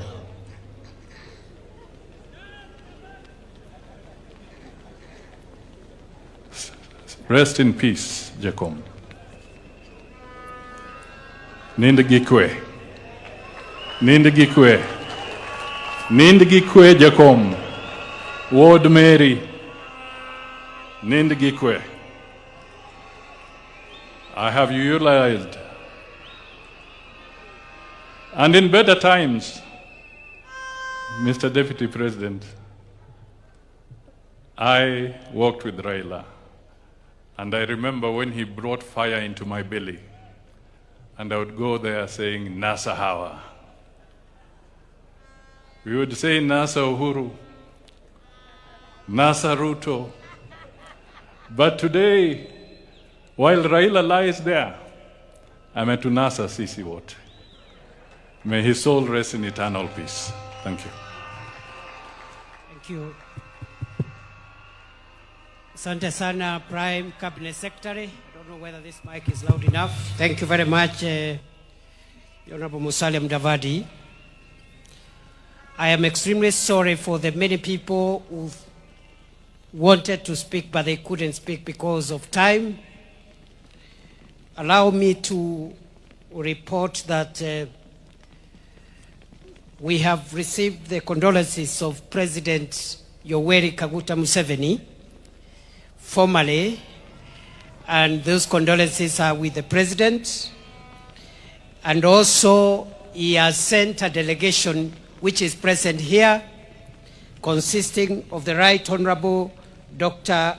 Ruhakana Rugunda, former Prime Minister of Uganda, and the Honorable John Mulimba, State Minister for Foreign Affairs. I also want to confirm what Stephen Kalonzo Musyoka said here, former Vice President, that we have other guests, but I assume we just recognize them for now. Kalonzo spoke on their behalf. Even me, I'm not going to make a speech. I've just been emceeing, and I want to end this row so that we can move and do the other ceremony, which is getting late.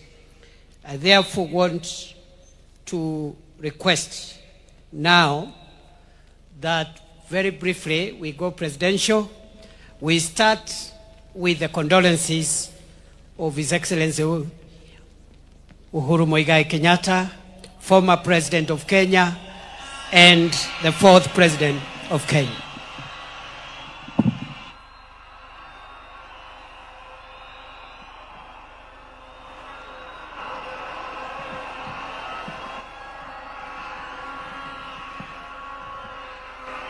Asanteni sana. Thank you. Asante sana. Mama wetu, Mama Raila Odinga na familia,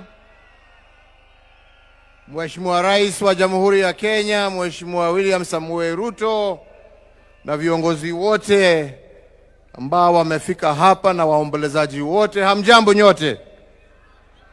Hamjambo tena. Asanteni sana. Yangu haitakuwa mengi kwa sababu ya masaa. Na vile mlijuavyo, I got my opportunity in Nyayo Stadium the day before yesterday to eulogize my friend and brother. So sitarudia yale ambaye tayari nimesema. Yale yamebaki siku ya leo ni tena kumwambia dada wetu mkubwa Aida na watoto wake na familia yote ya marehemu Raila Amolo Odinga, tuko hapa tena kuambieni pole. Tuko hapa kusimama pamoja nanyi dakika hii nzito kweli kweli. Ya pili, kwa wenzetu wa Bondo na Siaya kwa jumla, kusema asante. Mtoto wenu ambaye sasa amerudi nyumbani, back to the ancestors, mulitupea atumikie sio tu Bondo na Siaya, lakini Kenya na Afrika, na ametutendea na tunawashukuru. Asanteni sana. Ya tatu, rambi zangu na pole pia kwa wana ODM wote ambao wako hapa. Asanteni kwa kutupa kiongozi ambaye amesaidia kuunganisha hii nchi. Asanteni sana.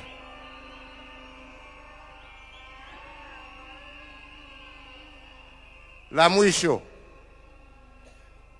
ni kuombea ndugu yetu atembee safari ya amani. Mungu amuongoze kwa safari hii yake ya mwisho. We shall miss you, Jacob. We shall miss you. We shall miss you as a friend, a brother, and a leader of this nation. We shall miss your insights. We shall miss your thoughtfulness. We shall miss your wisdom. And we shall miss your laughter. Your deeds will live long, as I said, and we will remember. And I pray we remember those deeds in the actions that we shall live, emulating our friend and brother. So fare thee well, Honorable Raila Amolo Odinga. Fare thee well, my ndugu. Fare thee well, my friend. Mungu awabariki na walinde. Asante.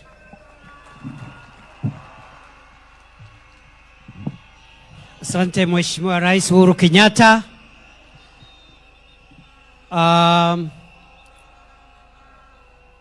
Before I call the next speaker, let me also acknowledge the condolences of Senator Moi, Gideon Moi. He has not been able to come here. He was at the airport with us when we were receiving the remains of our leader. Today, he has some inconvenience. He could not make it. Senator Gideon Moi sends his condolences. Allow me now, fellow mourners, to invite the second last speaker of the day, a very close friend of our late leader, who is lying here. They have walked a long journey, and it is my pleasure to call one of the most decorated sons of Africa, the former president of the Federal Republic of Nigeria, His Excellency Olusegun Obasanjo. Mr. President, you're welcome.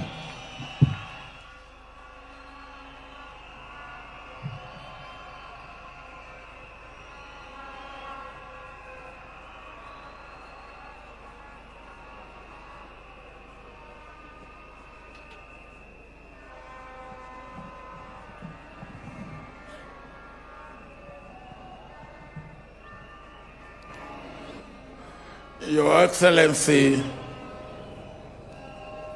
the President of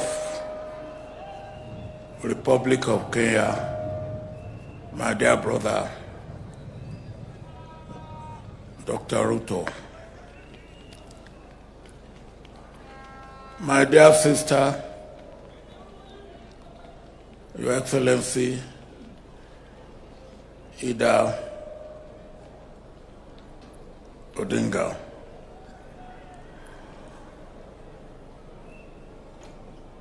my dear brother, Your Excellency, former President of the Republic of Kenya, President Uhuru Kenyatta. Let me stand on the protocol that have been well established since this morning. Here, in this place,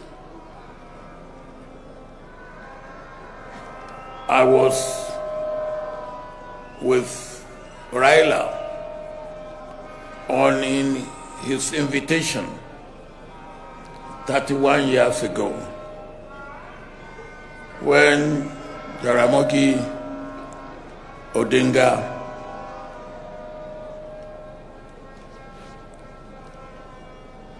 was buried in this place. I was the special guest of honor on that occasion. And the person who made it happen was Raila Odinga. Since that time, we have deepened our friendship, our brotherhood, our working together for our two countries, for Africa, and indeed for the world. Over the years, I have come to know Raila very well.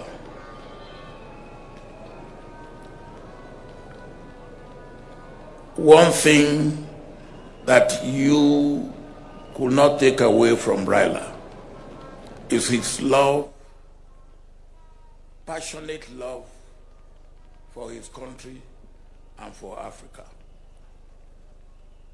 And that is what made our relationship to continue to grow from strength to strength. At this juncture, Mr. President, I want to thank you most sincerely for all that you have done to make this day a great day that it has been for our brother Raila Odinga, for the Odinga family, for the government of Kenya, for the people of Kenya, and indeed for Africa. Mr. President, the meeting we had in Mombasa, which brought you and Raila together, and which led to you making room for ODM and other parties in your government, is what make this day a pleasant day that it has been for all the people of Kenya. And indeed, it is for me a lesson for all of us in Africa, a lesson of understanding, a lesson of tolerance, a lesson of love, a lesson of accommodation, a lesson that our nation, our continent, is bigger than any individual or group of individuals in our country. That is a good lesson that we must learn. One thing that I always like about Raila is his sense of humor. Anytime we met, no matter how serious the situation may be, you can be sure that Raila will turn the tension to something to laugh about. And for me, I've lost a brother, I've lost a friend, I've lost a confidant, I've lost a co-worker in the vineyard of Africa. Sleep in the bosom of your Creator. Adieu, Raila Odinga.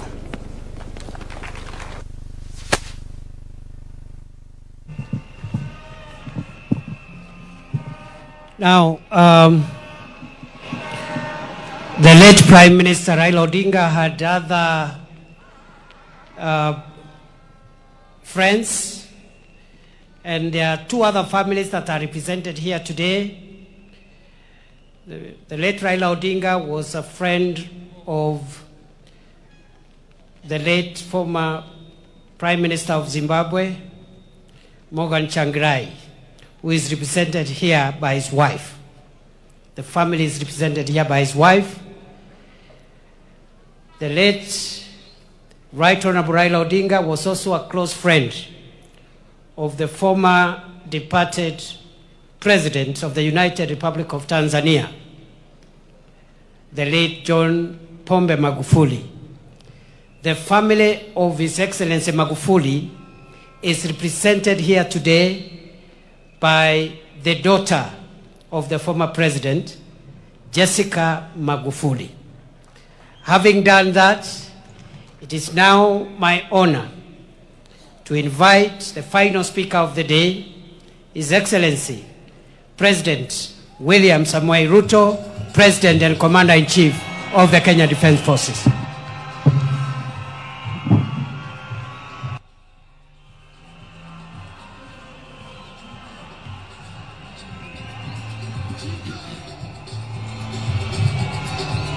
Asante.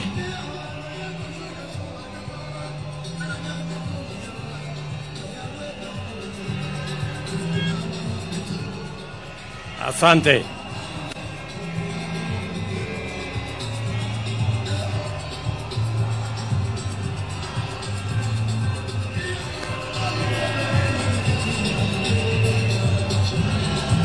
Thank you. Thank you very much. Thank you very much. Asanteni sana. Asanteni sana. Mama Aida Odinga, mke wa ndugu yetu, rafiki yetu, kiongozi wetu, pamoja na watoto wake Rosemary Junior na Winnie. Familia ya Jaramogi Oginga Odinga kiongozwa hapa na Senator Daktari Oburu Oginga. Rais wa 4 wa Jamhuri ya Kenya, Rais wa zamani wa Jamhuri ya Nigeria, ndugu viongozi wetu wa dini, maaskofu na wananchi wa hapa Siaya na Wakenya wenzangu wote ambao mnahudhuria mazishi haya. Napenda kuwasalimu hamjambo. Amoso ujodurua. Amoso ujodurua. Jodurua untie. Jodurua Bwana asifiwe. Mimi kwanza naleta rambirambi zangu za mke wangu na watoto na za serikali zima la taifa letu la Kenya kwa familia ya huyu shujaa, our brother, the leader of ODM, the foremost political engineer in our republic, as we have been told. Nikisema pole sana Mama Aida na watoto na jamii kwa kumpoteza ndugu yetu aliyelala hapa, Mheshimiwa Raila Amolo Odinga. Let me say this for the record. The nation of Kenya today is flowing with floods of tears of grief. The foundations of Kenya are shaken by the stomping footsteps of mourners, and the soul of our nation is aching because of the loss of a great hero of our nation, a man who has been made through fabric of struggle. A man who many fondly referred as the people's president, the Honorable Raila Amolo Odinga. We come here to honor him in a lot of respect because of his contribution to our nation. Na ndio sababu leo nataka niseme mambo machache. Mimi na huyu kiongozi wetu Raila Amolo Odinga nilijuana na yeye wakati nilichaguliwa kama mbunge wa Eldoret North in 1997. I came to meet him in parliament. Baadaye tukawa na urafiki na ushirikiana, mpaka tukatengeneza ile ilikuwa inaitwa cooperation siku hizo, mpaka Raila akakuwa Secretary General wa KANU. Baadaye nikaungana na yeye wakati tulikuwa na mambo ya katiba ya taifa letu la Kenya. Tukashirikiana katika kutafuta katiba mpya ya Kenya. Mimi nikuwa mwenyekiti wa kamati ya bunge ya katiba baada yake. Na mambo yakaenda mpaka tukaunda chama cha ODM pamoja na ndugu yetu Raila Odinga akiwa ndio kiongozi wetu. Ndio nikashirikiana na yeye na nikajifunza kutoka kwake. I can confidently say, as Mama Aida has said, Raila Odinga was not just an engineer, he was a political engineer. And I can say here, among his many students in the class of political engineering was yours truly, William Ruto. And I am very proud today that Raila Amolo Odinga is being rested when one of his own students, a man he has mentored, is today the President of Kenya.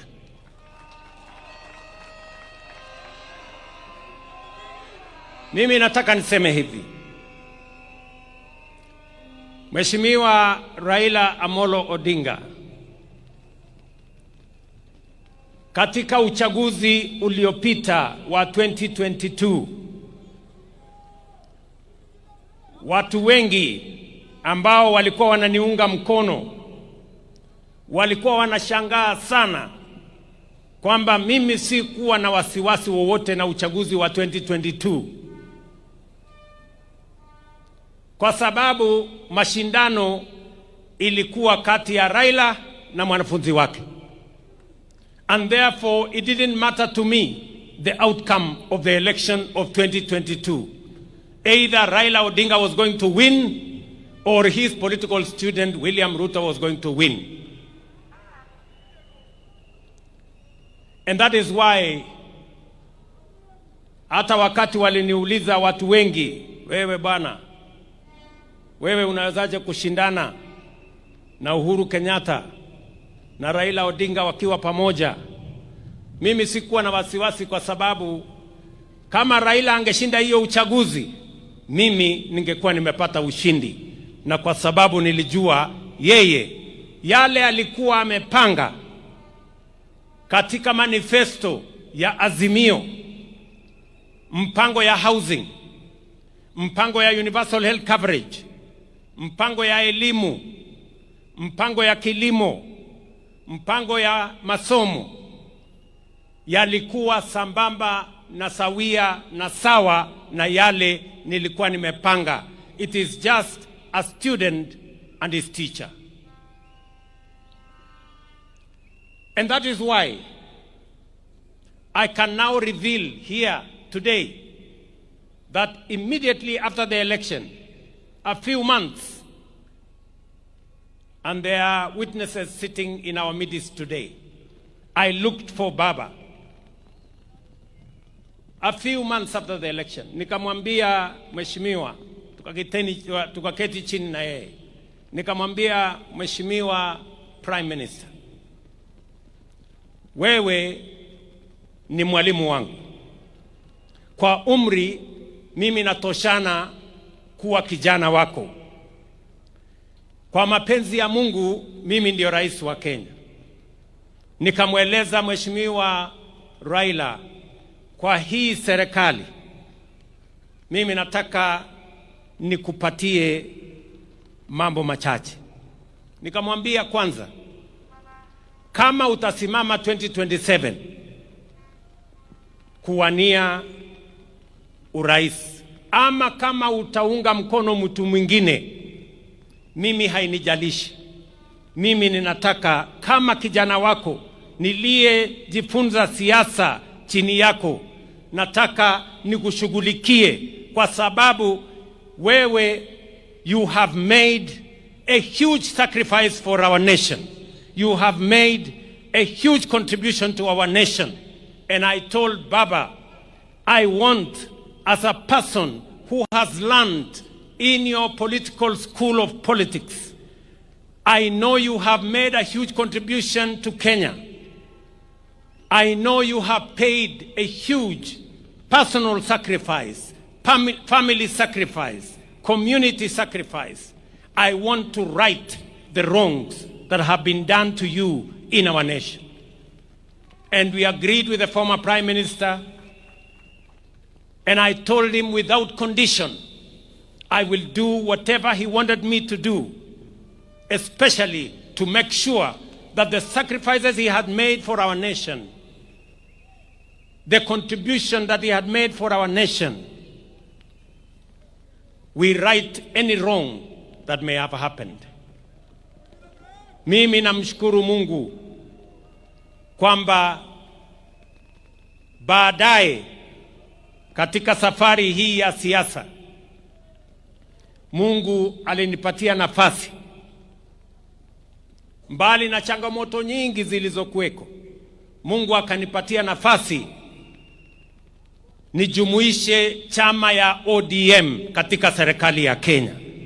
And I am very proud that today ODM is part and parcel of the government of the Republic of Kenya. Wakati Baba nilizungumza na yeye, hakunipatia masharti yoyote vile ya kujumuisha ODM kwa serikali. Mimi ndio nilimuuliza, Baba, mimi nataka waziri wa fedha wa kwanza wa kutoka Nyanza, mimi na wewe tupatie nafasi hiyo. Baba akanipatia huyu mungwana anaitwa Nyang, huyu John Mbadi. Leo I am very proud that Baba and I made the decision to have John Mbadi as the Minister of Finance of Kenya. Today, inflation has come down to 4% from 9.6%. Exchange rate has come down from 165 to 129. Today, our inflation, I have said, exchange rate, our interest rates have come down, and Kenya is now the 6th largest economy in the world, in Africa. This man, John Mbadi, anatosha ama atoshi? Wengine waliniambia ya kwamba hatoshi kwa sababu anatoka mahali fulani. Nikasema nitamfanya waziri nione what is going to happen.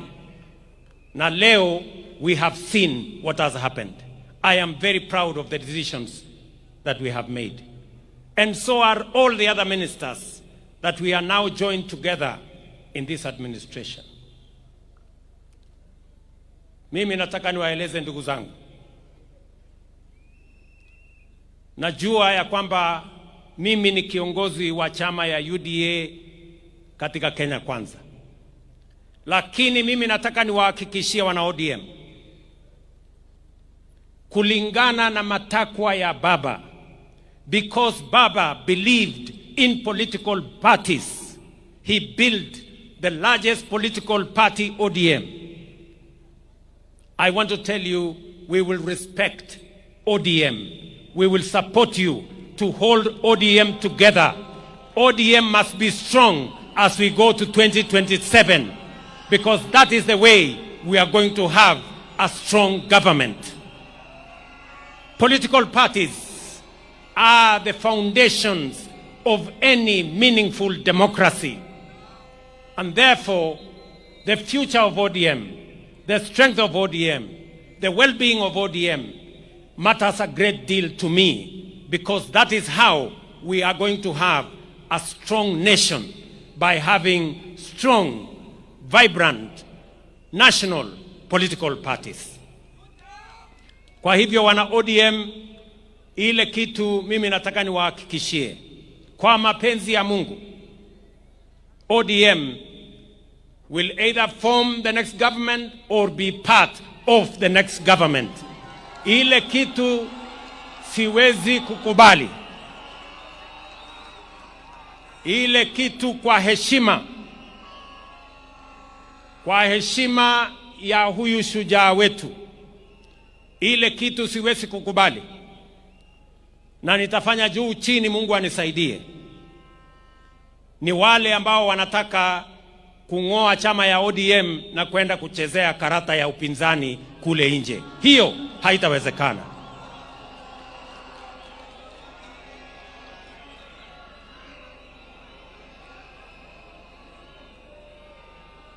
Si tukisema ODM tunasema tuko tayari.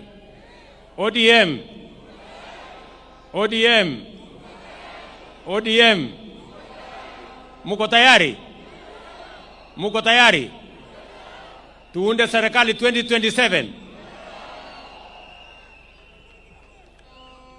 Mimi nataka niwaeleze hivi. Baba, we consulted with him very often. But the last 1.5 months were very difficult times, because every time I met Baba, his voice was hoarse, and he kept on telling me that I am weak because I am taking some drugs. And I was very concerned. He explained to me that he had gone to Dubai, and he had gone to the American hospital, and they had told him a few things about his health. And then he came back and went to Canadian hospital again in Dubai. And after he came back, his doctors, led by Dr. Olunya, who is his personal doctor for many years, administered some medicines to him. And when I went to New York for the United Nations General Assembly, I kept track with what he was doing. And I told him, I will come back, I will come through Dubai, I will also do a medical checkup, but when I come back, I want us to meet. Because his health was very concerning to me. So when I came back, I thought I would meet him on a Saturday, or was it a Sunday? But when I called him, he told me, William, Bill, actually, I have gone to Malindi. The doctors have advised me to go and rest in Malindi. I will come back on Tuesday. So I told him, it's okay. Let me go to the farm. I will come back on Sunday. I will wait for you on Tuesday. On that Tuesday, Baba called me and told me he is coming. And he wanted to come and meet me in the office. I told him, because you're not feeling very well, you go home, I will come home in the evening.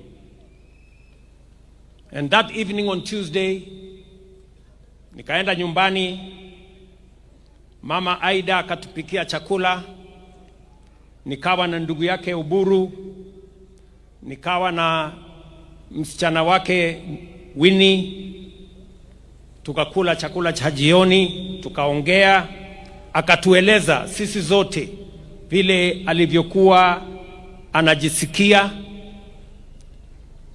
na kwa kauli moja sote pale tukamueleza hatutaki guesswork kwa mambo ya afya.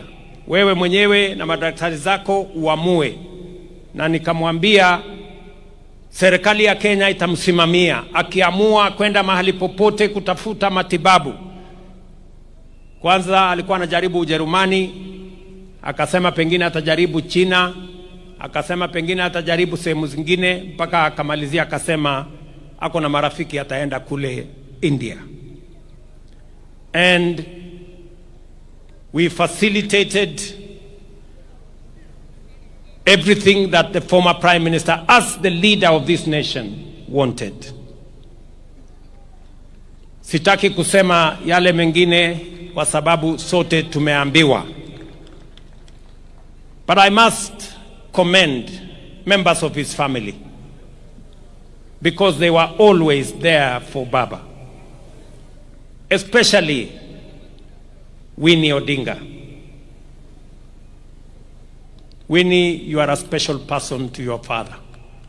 You stood by your father. You were concerned about his health. You persuaded him to take his health seriously. I must also thank Ruth. Ruth Odinga, you were there for your brother. And Oburu kept calling. Mama Aida kept calling. But I want to say, it was not easy. Because when we thought Baba was okay, in fact, alikuwa amepigia watu wengi simu, waambia mimi niko sawa sasa, madaktari wameniachilia, wamesema nirudi baada ya miezi 6, wacha sasa niende nipumzike, nitapitia Dubai, nikuja nyumbani. Tulikuwa tunapanga kuja hapa Jaramogi Oginga Odinga on Thursday kwa ile investment conference. Lakini mambo yakabadilika, yakawa vile yalivyokuwa. So nikienda ofisini asubuhi, I remember it was about 6:40 or 6:45 there. Nikaona kwa simu yangu Oburu ameniandikia WhatsApp message, akaniambia my brother is critically ill. Nikampigia Oburu, nikamuuliza, I thought we spoke to Baba and he was feeling okay. Imetokea nini? Akaniambia amepata information. So nikachukua simu yangu, nikapigia yule ambaye alikuwa ameenda na yeye. Akaniambia Baba is okay. Yeye pia hakuwa anajua. Nikamwambia ebu check. Nikachukua simu yangu nikapigia mwingine, akaniambia pia hajasikia. In a few minutes, like 10 minutes, Oburu akanipigia tena. Akaniambia inaonekana Baba ametuacha. He was not conclusive. So that's a few minutes after 7. After 2 minutes, Winnie akanipigia. Akaniambia, first I told her, please Winnie, don't tell me any bad news.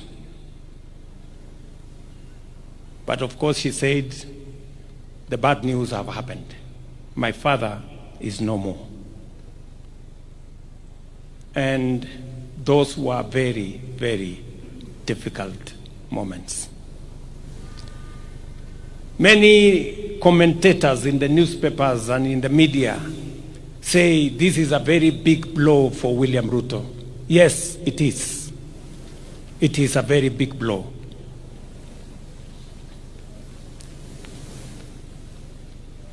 A few minutes later, we consulted with the family. I remember calling Ida. She could not talk on the other side. And then we managed to do the processes that were necessary. I got in touch with the government of India, and I requested them to accord our brother the highest support that they could.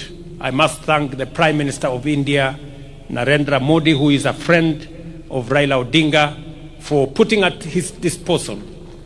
disposal, all the support, including military honors, for our brother Raila Amolo Odinga. Lakini haikuwa rahisi hivyo.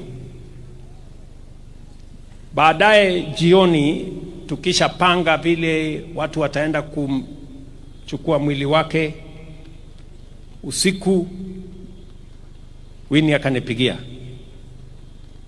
Winnie akaniambia, Mr. President, hiyo ndege ambayo inakuja kubeba mwili ya baba, mbona inaenda Mumbai? Mbona isikuje hapa mahali baba yuko? Sasa wewe unanifanya nisumbuke kupeleka mwili ya baba saa hii usiku. Ningangane naye niweke kwa ndege, na nimechoka. Na hii kitu ni mzito sana kwangu. So I had very difficult moments there. Nikamwambia Winnie, unajua sasa hii ndege iko na watu wengine wanaenda kule Mumbai, na turnaround yake tulikuwa tunataka kupunguza, but she could not take any of it. Nikawachana na yeye, nikapigia Ruth, nikamwambia Ruth, please help me manage Winnie. Mwambie tu atulie kidogo, these arrangements we are making. But all in all, I must say the concern of the family, his children, the wife, his brother Oburu and all the others was amazing. Hapo katikati, wakati bado tunahangaika, nafikiri kama saa 3 hivi asubuhi, nimeona kwa WhatsApp Junior amenitumia message. Anasema wili ya baba inasema he must be buried within 72 hours.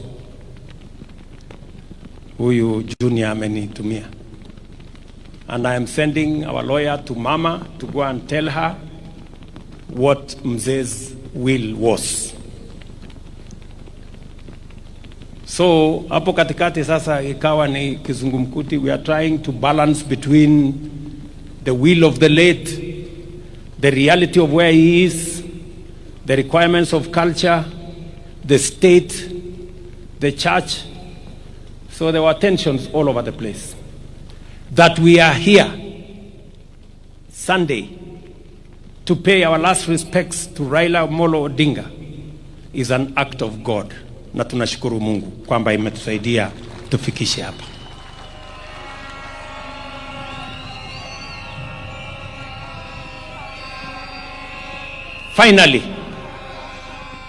Finally, as I must say this to the people of our nation, because this is the assignment that the Honorable Raila Odinga and I will mention who else were working on. Mumesikia Mama Ida Odinga vile ameongea. Amesema Raila was very concerned about our country and the state of our development. All of us know that Raila kept on telling us about South Korea, about Malaysia, about Singapore, and about those countries that were with Kenya 60 years ago. And he was very concerned that Kenya was still a third world country. You have heard from Haida herself. It was a major concern for the Honorable, the late Prime Minister. And Wacha niwaeleze wa Kenya, the last 3 months, I have been engaging deeply with the former Prime Minister. And I want to say, when I first declared that I was going to run for president in 2005, among the people who encouraged me, then, when it was not even thinkable that I would be anything, was Raila Odinga. The last 3 months, we sat together and we agreed with Raila. And I want to say here in front of his body, we agreed with him that we must do whatever it takes to get Kenya out of this third world status and move it to the first world. We sat down with this man here. Na tukakubaliana na huyu Raila Amolo Odinga mwenyewe akatumana yule Hino, Professor Hino, akuje Kenya.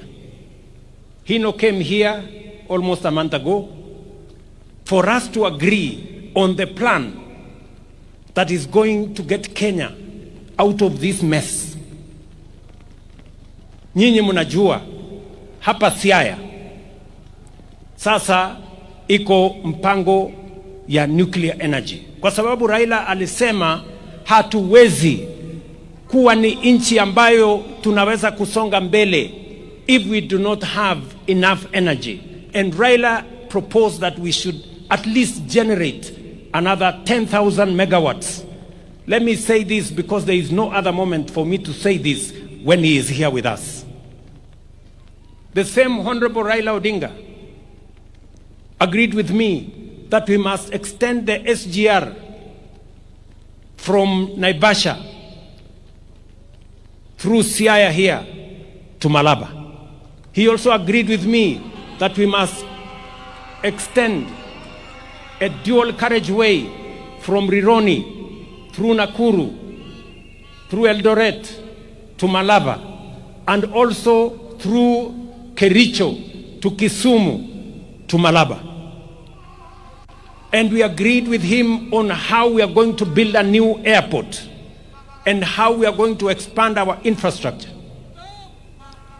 Haya ni mambo niseme mbele yenu the late akiwa hapa, na tukakubaliana na yeye tutawazungumzia viongozi wetu wa bunge tuanze kuelewana, na nikakubaliana na yeye kwamba pia nitamtafuta rais wa 4 Mheshimiwa Uhuru Kenyatta.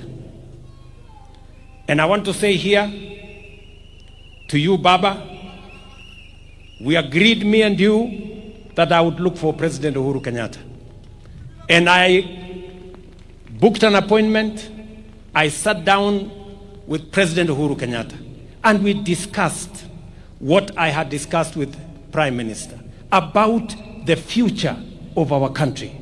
How to think big, how to get rid of the average and the usual and the normal and the ordinary, so that we can stretch this nation to the extraordinary and to the excellent.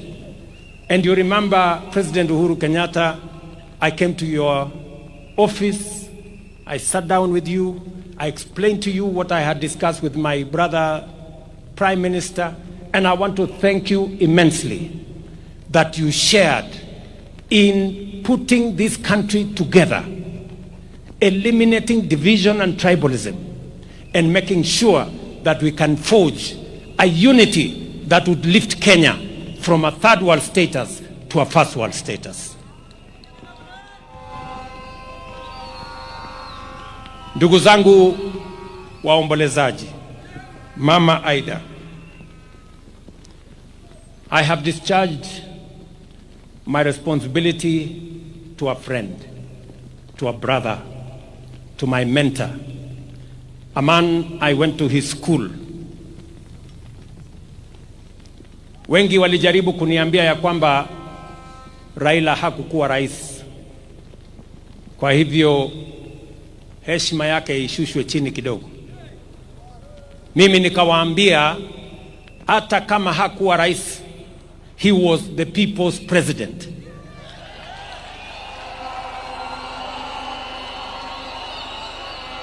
Na kwa hivyo apatiwe heshima ya kutoshana na rais.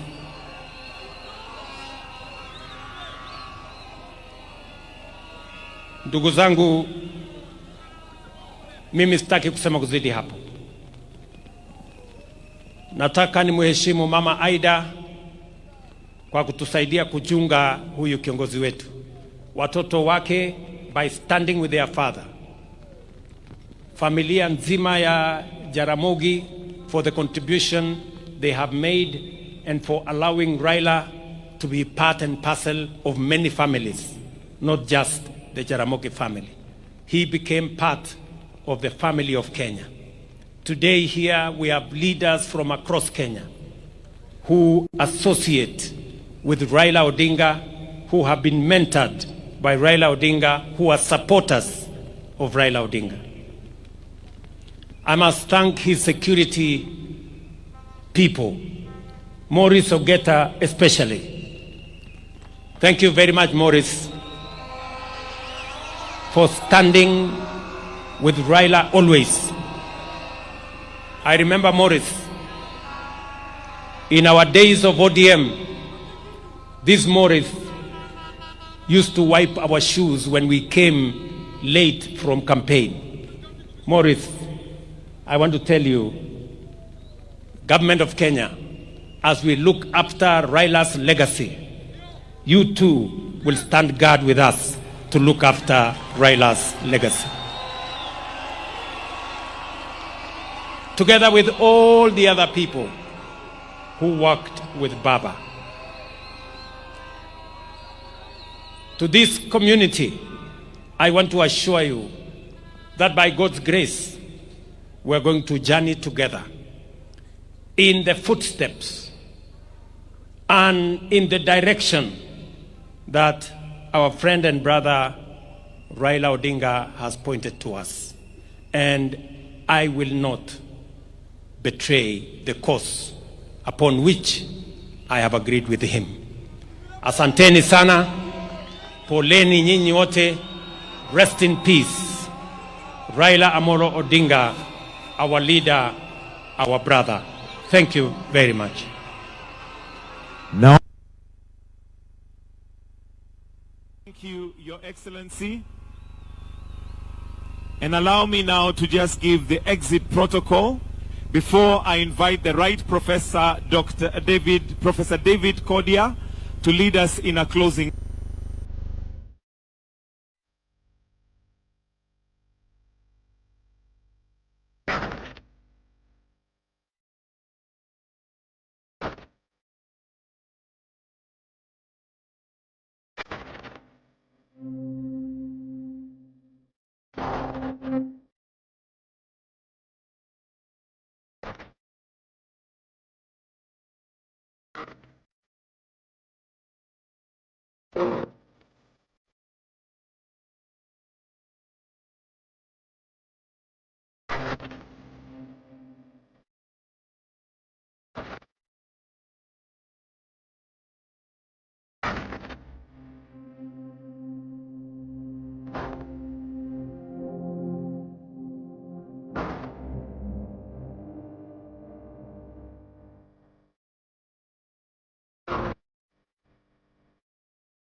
tuongozwe na clergy.